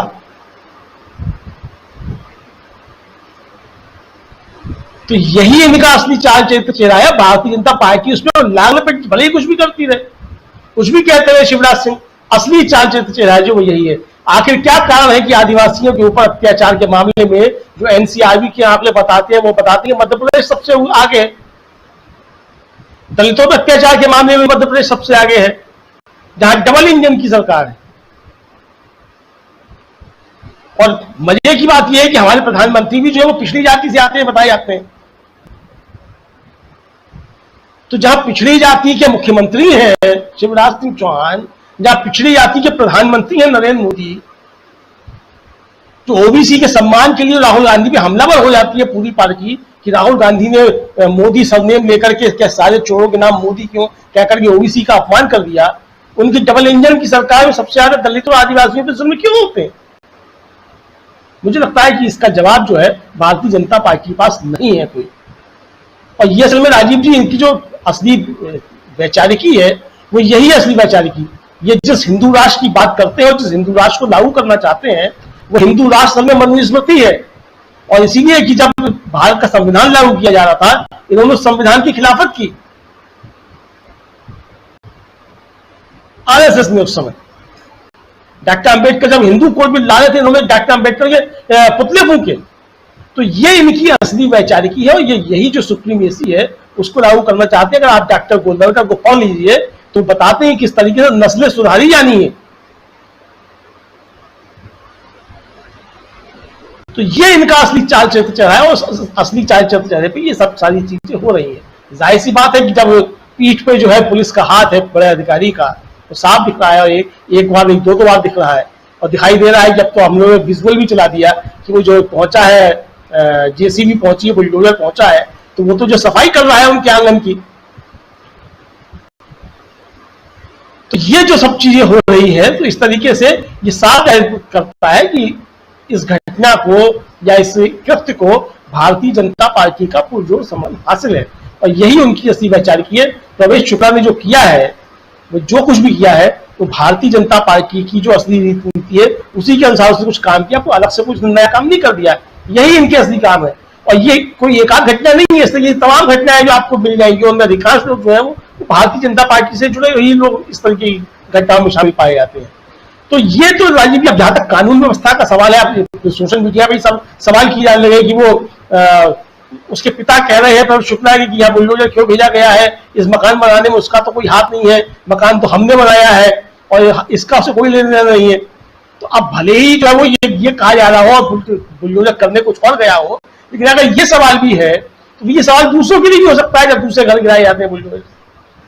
तो कुल मिलाकर राजीव जी ये बुलडोजर जो है ये सिर्फ एक प्रतीक है कि सरकार जो है वो काम कर रही है और सरकार ने कुछ काम किया है, वरना ये तो सेवा में ही लगे हुए हैं। तो असली सेवा जो है ये किसकी कर रही है ये देखा जा सकता है। मुझे लगता है राजीव जी कि ये मसला जो है ये समझने की जो जरूरत है वो उन लोगों के लिए समझने की आवश्यकता है जिनके खिलाफ वो चीजें होती हैं। भारतीय जनता पार्टी अभी तक बड़ी शातिराना ढंग से उन दलितों और आदिवासियों के वोट हासिल करती रही है जिनके खिलाफ उसकी पूरी वैचारिकी है, जिनके खिलाफ वो पूरी तरीके से खड़ी रहती है और उसका एक एक कदम जो है इनको तबाह बर्बाद करने का होता है। आज जिस तरीके से आरक्षण को समाप्त किया जा रहा है, जिस तरीके से प्राइवेटाइजेशन किया जा रहा है, ठेके में भर्तियां हो रही हैं, वो सारी चीजें किस लिए है? वो सारी चीजें इसीलिए है कि किसी भी तरीके से दलितों और आदिवासियों के बच्चे जो हैं वो नौकरियों में ना आने पाए और जो 70 सालों में पिछला जो एक इस आरक्षण की वजह से थोड़ा उनका अपलिफ्टमेंट हुआ, जो थोड़ा सा उनका उत्थान हुआ, वो किस तरीके से पीछे पहुंच जाए। और जो मधु मिश्रा चाहती हैं कि उनको जो है वो 40 साल का आगे का भारत दिख रहा है और फिर से वो गुलाम ना हो जाए, हुजूर ना कहने लगे, तो उसी की तरफ ये ले जाना चाहते हैं। असली इनका चाल चरित्र राजीव जी यही चाल चरित्र और चेहरा। और ये बात बहुत दूर तक जाती है जब भी हम ये तीनों शब्द का इस्तेमाल करते हैं। और आना चाहता हूं प्रोफेसर अखिल स्वामी जी आपके पास और थोड़ा सा मध्य प्रदेश से निकल करके चाचा भतीजा के पास पहुंचते हैं।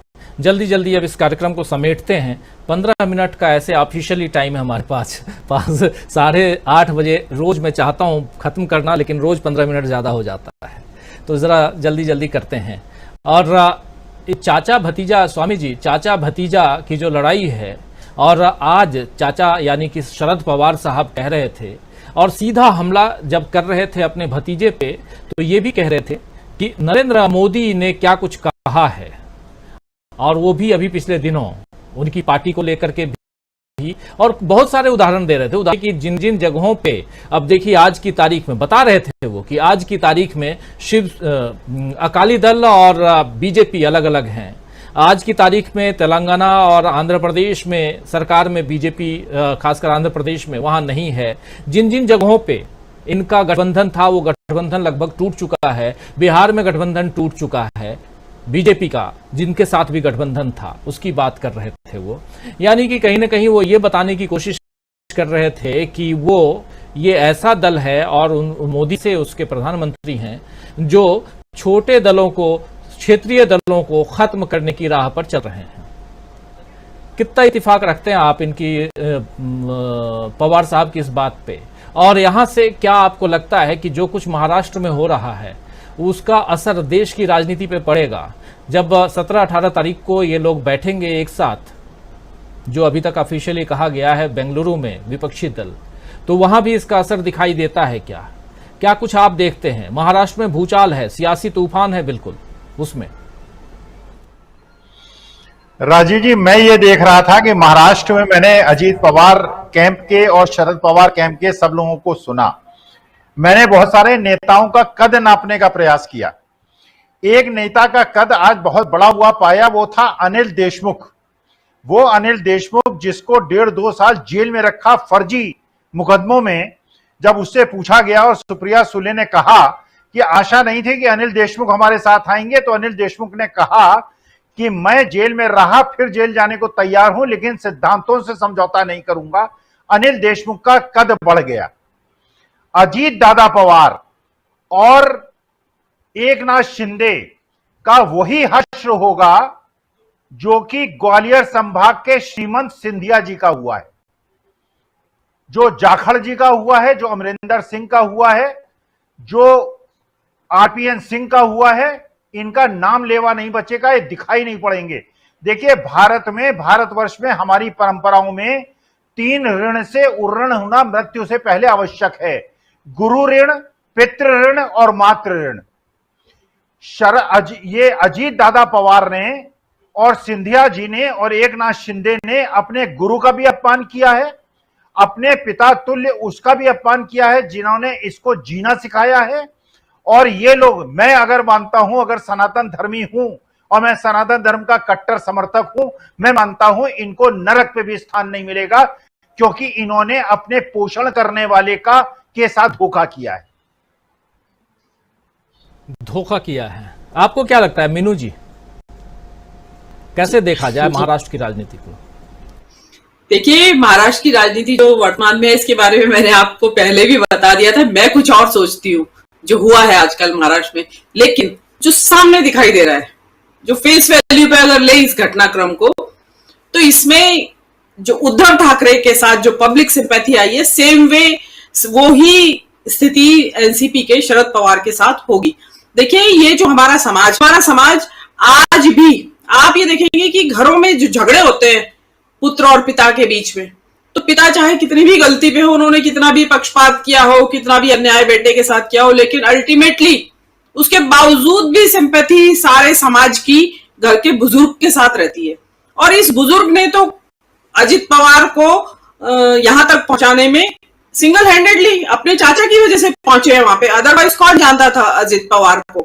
तो अजित पवार और छगन भुजबल जिस तरह की भाषा बोल रहे थे, तो मुझे ऐसा लगता है कि ये जो बीजेपी की जो हवा है, आबो हवा ही ऐसी है कि जिसमें इस तरह की अभद्र और अश्लील किस्म की भाषा इस्तेमाल करने का इंसान को ऑटोमेटिकली सीख जाता है वहां पे। आप देखिए, गुलाम नबी आजाद भी तो इसी तरह की भाषा बोल के गए थे। उन्होंने जिनको की पार्टी ने सब कुछ दिया, जिनको की पार्टी ने गुलाम नबी आजाद बनाया, जिसकी वजह से आज सब जानते हैं देश में उनको, वो भी उन्होंने भी एक से एक छाटी हुई गालियां दी। और जिस तरह की पर्सनल बातें अजित पवार कर रहे थे, देखिए ठीक है, उनकी एम्बिशन है, पॉलिटिक्स पे है, होती है एम्बिशन, सबकी होती है और होनी भी चाहिए, नहीं तो आगे कैसे बढ़ेंगे। लेकिन उस एम्बिशंस का मुजाहिरा करने के लिए उन्होंने अपने चाचा के लिए जिस तरह के शब्दों का इस्तेमाल किया, वो इस समाज भी, जो भारत का जो समाज है, आज भी सामाजिक ताना बाना वही है, चाहे हम अंग्रेजी बोलने लगे हो या वेस्टर्न ड्रेसेस पहनने लगे हो। लेकिन जब वैल्यूज की बात आती है समाज के भीतर में, अंदर परिवारों में, तो बुजुर्ग का सम्मान ही हमेशा प्रायोरिटी होता है, लोग उसी तरफ झुक जाते हैं।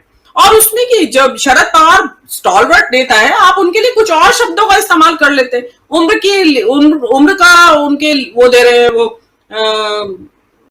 कि भाई उम्र की वजह से, हाँ, कि उम्र की वजह से उनको छोड़ देना चाहिए, कि भाई 60 साल अगर राज्य सरकारों में रिटायरमेंट की एज है, तो आप भी तो 64 साल के हो गए हो, आप भी रिटायर हो जाइए।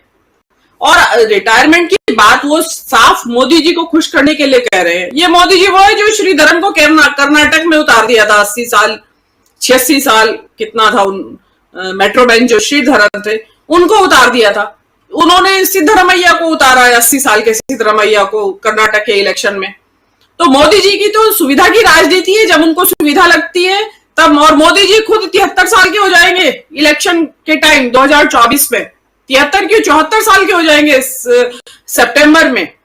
तो क्या मोदी जी 1 साल बाद गद्दी छोड़ देंगे अगर जीत गए तो?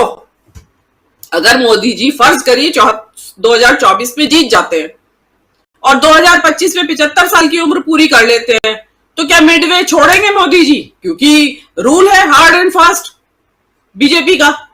तो ये जो है सिलेक्टिव है, रूल भी सिलेक्टिव लोगों के ऊपर सिलेक्टिव परिस्थितियों में लागू होता है, हमेशा नहीं लागू होता। लेकिन मेरा ये मानना है कि देखिए इसमें एक पहलू और भी आता है, समाज हमारा ऐसा ही है, कितनी भी महिला समानता की बातें हो रही हो, लेकिन शरद पवार जो अपनी पुत्री के साथ है अकेले, वो एक बड़ी करुणा की तस्वीर पैदा करता है भारतीय समाज में कि भाई ये अकेला ये तो बेटी के साथ रह गया। ये आम प्रतिक्रिया है लोगों की, आम प्रतिक्रिया है, उसको हेल्पलेस बता रहे हैं लोग, जबकि हेल्पलेस है नहीं। ना शरद पवार हेल्पलेस है, ना सुप्रिया सुले हेल्पलेस है। लेकिन समाज की जो संरचना है और जो सोच है उसमें शरद पवार असहाय हैं इस वक्त उनकी नजर में, समाज की नजर में। जो वह कहा जा रहा है कि बेटी के साथ अकेला रह गया और ऊपर से भतीजा जो है वो एक से एक चुनी हुई। उनको समझना चाहिए कि सामाजिक नेता है आप, पॉलिटिक्स समझिए लेकिन सामाजिक सोच को भी समझिए, उसके बाद बोलिए। छगन भुजबल कुछ भी बोले चलेगा, प्रफुल्ल पटेल बोले कुछ भी चलेगा। अजित पवार को बहुत सोच समझ के अपने शब्दों का इस्तेमाल करना चाहिए। इस तरह की भाषा बोलेंगे तो मुख्यमंत्री की कुर्सी तो बहुत दूर का सपना है उनके लिए। जी राजीव जी। एकनाथ शिंदे और अजीत पवार दोनों एक ही राह पे हैं, प्रशांत टंडन जी। और जैसा मीनू जी कह रही हैं कि जनता जो है वो उधर उद्धव ठाकरे के साथ दिखे और इधर शरद पवार के साथ दिखाई दे रही है। फिर भी ये दोनों बगावत करके क्यों गए? इनके बारे में, अजीत पवार के बारे में बोली है, लेकिन कि शरद पवार के लिए कुछ बोलने से पहले अजीत पवार को सोचना चाहिए था। लेकिन जिसकी ज़मीर खत्म हो जाए, जो बड़े छोटे का लिहाज न रखे, प्रधानमंत्री नरेंद्र मोदी ने तो बता दिया, अपना एग्जाम्पल दिया है। जैसे 75 साल का भी होऊंगा तब भी मैं प्रधानमंत्री पद पे अगर जीत के आ गया तो रहूंगा, इसलिए रहूंगा कि मैं श्रीधरन को या येद्रप्पा को, इन लोगों को मैं बना चुका था, तो वो मेरे ऊपर भी लागू हो सकता है। तो ये तमाम चीजें अपने लिए इन्होंने तय कर रखी हैं। 2024 के बाद तस्वीर, अगर 2024 में बीजेपी रिपीट होती है तो तस्वीर ऐसे भी दूसरी होगी। तो उसकी चर्चा तो 2024 में हम करेंगे, उससे पहले बहुत कुछ होने जा रहा है, ये उस पर हम चर्चा आज कर रहे हैं। आपसे समझें प्रशांत टंडन जी कि ये दोनों जानते हैं कि साल भर बाद इनकी हालत बहुत खराब होगी, फिर भी आज साल भर के लिए सत्ता चाहिए, ऐसा माना जाए। शिंदे और अजीत पवार जी। राजीव जी, एक तो ये कि जेल का, पहली बात तो ये कि मीनू जी और आपने जो बहुत बड़ा एक अगर लगाया है, वो अगर बहुत बड़ा है, पहाड़ के बराबर बड़ा अगर है वो। खैर, लेकिन दूसरा कि देखिए, नेता, हम लोग कभी कभी अपने टीवी चैनलों में मजाक में कहते थे कि संपादक एक जगह दूसरी जगह जाता है तो लिफाफे में अपने चैनल की टीआरपी नहीं ले जा पाता है। तो नेता भी जब एक पार्टी से दूसरी पार्टी जाता है तो अपने आसपास विधायकों को ला सकता है, पूरी कंस्टिट्यूएंसी, पूरा मतदाता नहीं ला सकता हो। ऐसा अगर हुआ होता तो कर्नाटक में कांग्रेस की सरकार वापस नहीं आती। तो नेता के बारे में यह है कि अच्छा, शरद पवार भारत की राजनीति में सबसे चालाक राजनीतिक माने जाते हैं। सबसे ज्यादा मीडिया में पतंगबाजी जो है, जिसको स्पेक्युलेटिव स्टोरी अंग्रेजी में कहा जाए, वो शरद पवार के बयानों में होती है कि कह ये रहे, करेंगे वो, ये गुगली, ये शरद पवार के बारे में ये इनकी इमेज है ऐसी। शरद पवार जैसा चालाक नेता, चालाक शब्द में इस्तेमाल कर रहा हूं क्योंकि बहुत लंबे समय से उनको मैंने देखा है राजनीति में, सोनिया गांधी के विदेशी मूल के मुद्दे को लेकर, जो बीजेपी का मुद्दा था उस वक्त, उस मुद्दे पर पार्टी छोड़ते हैं, लेकिन बीजेपी से हाथ नहीं मिलाते हैं, एक बार भी नहीं। गुगली फेंकते रहते हैं लेकिन हाथ नहीं मिलाते हैं। चुनाव लड़ते हैं कांग्रेस के साथ मिलकर, सरकार ज्वाइन करते हैं यूपीए की। तो शरद पवार को ये अच्छी तरीके से मालूम है कि उनकी कंस्टिट्यूंसी क्या है, उनका मतदाता क्या है। उनको ये मालूम था कि अगर उस मतदाता के अलग हम गए तो हम नहीं रह पाएंगे। इसलिए देखिए कि 1999 से लेके अब 2020 तक वो अपनी पार्टी का वजूद बना के रख पाए। अजीत पवार अगर गए हैं, बीजेपी के साथ गए हैं, सरकार में शामिल हुए हैं, तो आप ये मान के चलिए कि उनकी कंस्टिट्यूंसी उनके साथ नहीं जा रही है। कंस्टिट्यूंसी एनसीपी की एनसीपी ही रहेगी, थोड़े से लोग जाएंगे। दूसरी बात कि अभी हमको लगेगा, क्योंकि इलेक्शन कमीशन उनका साथ देगा। आज जब भाषण दे रहे हैं तो घड़ी जो उनका चुनाव चिन्ह है उन्होंने पोडियम पे लगाया हुआ था अपने, तो चुनाव आयोग उन्हीं का साथ देगा, स्पीकर भी उन्हीं का साथ देगा। सुप्रीम कोर्ट ऐसे मुकदमों में बैठा रहता है और वो होने देता है चीजें, तो वो सुप्रीम कोर्ट भी कुछ नहीं करेगा। और मीडिया अजीत पवार को बहुत बड़ा बड़ा बनाता रहेगा। ये सब होगा, लेकिन 2 शिवसेना 2 एनसीपी का फैसला महाराष्ट्र की जनता करेगी, और जिसकी शुरुआत हम इसी साल सितंबर अक्टूबर में जब एमसीडी के बीएमसी के चुनाव होंगे वहां पे, तो हमको दिखाई देना शुरू हो जाएगा। दूसरी बात, एक आखिरी बात कह रहा हूं, देखिए आप बहुत तेज तर्रार आदमी है, गए वो अपने मुकदमों के चक्कर में, बहुत तेज तर्रार आदमी। अभी वहां पे पोर्टफोलियो का झगड़ा मचा हुआ है, वो फाइनेंस और होम चाह रहे हैं। मुख्यमंत्री के पास नहीं है फाइनेंस और होम, वो देवेंद्र फडणवीस के पास है। तो अब उनको अगर इन दो में से कोई एक मिलता है, जिस तरीके से काम करते, जिस तरीके की ब्यूरोक्रेसी में पकड़ है अजीत पवार की, जिस तरीके से वो फैसले लेते हैं आगा पीछे बिना कुछ देखे, वो तो देवेंद्र फडणवीस ने तो जितना नहीं किया उससे ज्यादा वो एकनाथ शिंदे को किनारे कर देंगे। एकनाथ शिंदे को वाकई डरना चाहिए उनसे। जितने दिन सरकार में रहेंगे वो एकनाथ शिंदे की नाक में दम करके रहेंगे, क्योंकि वो काम करने में बहुत तेज आदमी है, मतलब फैसले लेने में। तो वो एकनाथ शिंदे कोई भी मंत्रालय उनको देगा, उस मंत्रालय में आप देखिएगा कि वो रातों की नींद देंगे इनकी।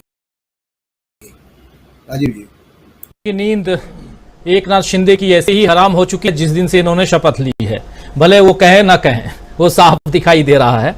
और आना चाहता हूं प्रमोद अग्रवाल जी आपके पास, जल्दी जल्दी आपका भी कमेंट चाहूंगा। जो कुछ महाराष्ट्र में हो रहा है उसका देश की राजनीति पर क्या असर देखते हैं? राजीव जी 2-3 बातें मैं कहना चाहता हूं। 3 सरकारें बनी, तीनों में उप मुख्यमंत्री बन गए हैं अजीत पवार, लेकिन उनके जिनके साथ वो मुख्यमंत्री बने हैं उनका क्या हाल हुआ है ये देख लीजिए। सबसे पहले फडणवीस के साथ बने, वो अब उनके बराबर में डिप्टी सीएम है उसी सरकार में। उसके बाद ठाकरे जी के साथ बने, उनका क्या हाल हो गया है सबको दिख रहा है।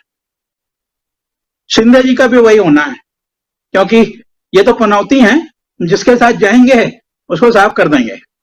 दूसरी बात, अब सही जगह गए हैं, ये भी वही मूतने वाले लोग हैं जिन्होंने कहा था कि मैं बांध को क्या मूत से भर दूंगा। सही जगह पहुंच गए हैं। शुक्ला जी की पार्टी में है, अच्छी जगह है, वहां पर मूतने वाले लोगों की कद्र है। खाली एक बात तो कहना चाहता हूं, और उनके बारे में उन्होंने अपने भाषण में कहा कि सेवा करने के लिए पद चाहिए। उन्होंने वास्तविकता जाहिर की इस देश की राजनीति, मतलब राजनीति में जितने लोग हैं वो सेवा करने के लिए नहीं है, पद के लिए हैं। अब बिना पद के उनसे सेवा नहीं होती। सेवा करने के लिए पद चाहिए जी। और ये पनौती वाली बात आपने बहुत सही कही, ये मैं भी नहीं सोचा था, ये आपने अभी बताया। तो जिसके साथ गए, जहां जहां पाव पड़े संतन के, और आगे आप सब जानते हैं, तो ये बंटाधार वाली बात दिखाई दे रही है। और अच्छा ही हुआ कि शरद पवार से इनका साथ जो है छूट गया, शरद पवार के लिए अच्छा है, ये माना जाएगा। लेकिन इधर शकील अख्तर जी, आप क्या देख रहे हैं? क्या महाराष्ट्र की राजनीति जो है, और उसमें भी शरद पवार की राजनीति, यहां से खत्म दिखाई देती है? देखिए, अजीत पवार ने खुद अपना भी बंटाधार कर लिया है। आप इस बात को लिख के रख लीजिए कि अगला चुनाव अब अजीत पवार नहीं जीतने वाले हैं। अजीत पवार ने अपना बंटाधार कर लिया है। अजीत पवार ने आज जिस तरह से अपने पिता समान चाचा का सार्वजनिक अपमान किया है, उसे मीनू जी सही कह रही थी, हमारा समाज कभी नहीं भूल सकता। और महाराष्ट्र के लोग बहुत संस्कारी हैं, वो शायद वहाँ रही भी हैं मीनू जी, वो जानती हैं महाराष्ट्र को। हम भी काफ़ी आते जाते रहे हैं। हमारे हिंदुस्तान में जो क्षेत्र हैं उनमें महाराष्ट्र है, अभी भी बड़े संस्कारगत तरीके से रहता है, बड़ी पुरानी संस्कृति है वहाँ घर परिवारों में। जिस तरह से उन्होंने उनकी उम्र का व्यंग किया, उनकी उम्र पे चोट की, वो किसी को भी अच्छी नहीं लगी है। बहुत सारी शरद पवार में बुराइयां होंगी, लेकिन इस तरह उनका अपमान करना, उस आदमी करना जिसने उंगली पकड़ के उन्हें राजनीति करना सिखाई है, तो बंटाधार तो आज अजीत पवार ने अपना भी कर लिया। दूसरी बात, अब जो आप कह रहे थे कि राजनीति कहाँ जाएगी, तो भविष्य की राजनीति महाराष्ट्र से शुरू हो गई है। उद्धव ठाकरे ने घोषणा कर दी है कि वो 9 तारीख से महाराष्ट्र के दौरे पे निकल रहे हैं। ये बहुत बड़ी घोषणा है, और यही घोषणा जो है न केवल महाराष्ट्र बल्कि भारत की राजनीति को तय करेगी। क्यों? क्योंकि उद्धव ठाकरे या ठाकरे परिवार कभी भी बॉम्बे से बाहर, मुंबई जिसे अब कहते हैं, नहीं निकलता था। लेकिन अब समझ गए हैं उद्धव ठाकरे कि अगर उन्हें राजनीति में रहना है और शिवसेना को, जो उनके पिता, उसे जिंदा रखना है। हर लड़का अपने पिता के साथ एक बड़ा ही अटैचमेंट है। अजीत पवार जैसे लोग कम होते हैं जो अपमान चाचा का इस तरह से अपमान कर दें और वो बातें कह दें जो आपस में दोनों के मिलके साथ हुई थी। हम और आप जब साथ राजनीति करते हैं या साथ कोई काम करते हैं, तो वो बातें इस तरह बताना बहुत शर्मनाक है। आज अजीत पवार का कद बहुत छोटा हो गया है, बहुत नीचे गिर गए हैं अजीत पवार। हमें याद नहीं है कि इतिहास में, हिंदुस्तान के इतिहास में, इससे पहले कोई भतीजा इतना कृतज्ञ हुआ हो। कोई भतीजा इतना कृतज्ञ कोई नहीं बता सकता कि जो इतने नीचे अपने पिता सबान चाचा के लिए गिरा हो। खैर, वो अपना हश्र खुद जानेंगे, जो उन्होंने किया है वो उन्हें भोगना पड़ेगा। लेकिन उद्धव ठाकरे ने यह कह के कि मैं महाराष्ट्र के दौरे पर निकल रहा हूं, पूरे महाराष्ट्र की राजनीति बदल दी। ये जो प्रकरण हुआ, जो तोड़फोड़ की, इसके 2 बहुत खास पहलू हैं। एक, मोदी जी चाहते थे कि इस तोड़फोड़ के जरिए जो है पूरे देश में वो एक भय का माहौल बना दें। वो काफ़ी हद तक बना है, अखिलेश यादव पे बना है, दूसरी और पार्टियों में भी बन रहा है, बिहार में भी इसका थोड़ा बहुत असर देखने को मिल रहा है। लेकिन अगर 2 आदमियों पे नहीं पड़ा जो अभी तक हम देख रहे हैं, वो एक उद्धव ठाकरे पर और एक राहुल गांधी पर। चाहे कितना डरा लें मोदी जी, अब राहुल का रास्ता रुकने वाला नहीं है। और दूसरी बात, इसी तरह उद्धव ठाकरे जो हैं महाराष्ट्र का दौरा करके साफ संदेश दे दिया कि वो अपनी वापसी को सुनिश्चित कर रहे हैं। इस प्रकरण ने उद्धव का कद बहुत बढ़ा दिया है। एक शांत सीजन्ड लीडर के तौर पे उनकी छवि लोगों के सामने आई है, और लोग ऐसे ही नेता पसंद करते हैं, अपने मुख्यमंत्री के तौर पे, अपने नेता के तौर पे। अजीत पवार जैसे लोग बिल्कुल पसंद नहीं करते, एकनाथ शिंदे जैसे लोग बिल्कुल पसंद नहीं करते। ये तो आज मौसम है, माहौल है कि बगावत करके वो सीएम बन गए या डिप्टी सीएम बन गए। आप देख लीजिएगा, अगले साल लोकसभा के बाद, पहले तो लोकसभा में इनकी परीक्षा हो जाएगी। लोकसभा में या तो इन्हें सीटें मिलेंगी नहीं या सीटें मिलेंगी, देखते हैं कितनी सीटें निकाल के लाते हैं दोनों अपनी अपनी पार्टी के लिए जी। एनसीपी अजीत पवार एंड शिवसेना एकनाथ शिंदे, और उसके बाद विधानसभा है अक्टूबर नवंबर में, देखते हैं लोग कितनी सीटें निकाल के लाते हैं दोनों के दोनों। कोई भी अपनी मूल पार्टी से छिटक के जो भी जाता है और परिवार से छिटक के जाता है, वो कभी भी हिंदुस्तान में सर्वाइव नहीं कर पाया। हिंदुस्तान के लोग उसके मूल परिवार को ही मानते हैं, लोगों ने सोनिया गांधी को ही इंदिरा गांधी का वारिस माना था, मेनका गांधी को कभी नहीं माना। जी, आज की तारीख में उद्धव ठाकरे जब महाराष्ट्र के दौरे में निकलेंगे तो आप देखेंगे कि 9 तारीख से किस तरह पूरे महाराष्ट्र में और देश में माहौल बदलना शुरू होगा। और जिस 17 और 18 तारीख की आप जिक्र कर रहे थे बेंगलुरु के सम्मेलन का, वो सम्मेलन इससे बहुत सफल होगा। लोग हो सकता है कम आए, जो लोग पटना गए थे उनमें से हो सकता है 2-3 लोगों के नाम कट जाए, नहीं आए, लेकिन उससे कोई फर्क पड़ने वाला नहीं है। अब जनता जो है वो राहुल के साथ आ गई है, और जनता का साथ आना राहुल का ताकत तो बढ़ाई गई, विपक्ष में ये उत्साह पैदा करेगा, ये हिम्मत पैदा करेगा और ये समझ पैदा करेगा कि राहुल के साथ लेके ही हम मोदी का मुकाबला कर सकते हैं। जी, जनता के बीच एक पॉपुलर चेहरा, एक जन नेता के रूप में राहुल गांधी जो है वो मौजूद हैं, और ये बात अब विपक्ष अच्छी तरह से समझ रहा है, चाहे लालू प्रसाद यादव हो, चाहे नीतीश कुमार हो, चाहे शरद पवार हो। और इन सब के अलावा 2 नेता और हैं, एक हैं वेस्ट बंगाल की, पश्चिम बंगाल की मुख्यमंत्री ममता बनर्जी, और एक पूर्व मुख्यमंत्री उत्तर प्रदेश के अखिलेश यादव। उनको भी अपना वजूद बचाना है अगर, तो उनको भी साथ में आना ही होगा। तो बहुत दिलचस्प होगा, बहुत मजेदार होगा 17-18 तारीख को कौन कौन लोग बेंगलुरु में पहुंच रहे हैं। और हम यहाँ चर्चा लेकिन बेंगलुरु की नहीं, महाराष्ट्र की कर रहे हैं। क्लोजिंग कमेंट चाहूंगा संजय जी आपसे। संजय जी, क्या लगता है आपको, ये अब इसके बाद शरद पवार कहाँ दिखाई देते हैं आपको? शरद पवार की पार्टी, जैसा कहा जा रहा है सुबह से कि उनकी पार्टी तो खत्म हो गई, और घड़ी छाप, घड़ी का के जो 2 कांटे या 3 कांटे जो भी हों, सुई जिसको कहते हैं, वो किसी और के पास, कोई ये लेगा, कोई 10 बजे वाली लेगा, कोई 3 बजे वाली लेगा। लेकिन बात ये है कि यहाँ पर चाचा कहाँ, भतीजा कहाँ? हम लोग यहाँ एक कहावत है, आपने भी सुना ही होगा, चचा चोर भतीजा पाजी, चचा के सिर पर जूता बाजी। तो यहाँ वो बिहार में है, महाराष्ट्र में चचा चोर नहीं है और चचा बहुत चतुर है, तो भतीजे पे जूता बजेगा, चचा पे नहीं बजने वाला है। जो होना है सो भतीजे का ही होगा। चचा का तो वैसे भी, अब चचा तो 80 साल के हो गए, तो उनका क्या होना है, और उनकी पार्टी के लिए बेटी है ही है। और भले मीनू जी कह रही है कि वो बाप बेटे की पार्टी रह गई है, लेकिन वो अलग पार्टी होगी और बिल्कुल नई तरह की चीज होगी, नए समय की चीज होगी। अगर होगी तो मैं वैसे देखता हूं। तो मुझे नहीं लगता है कि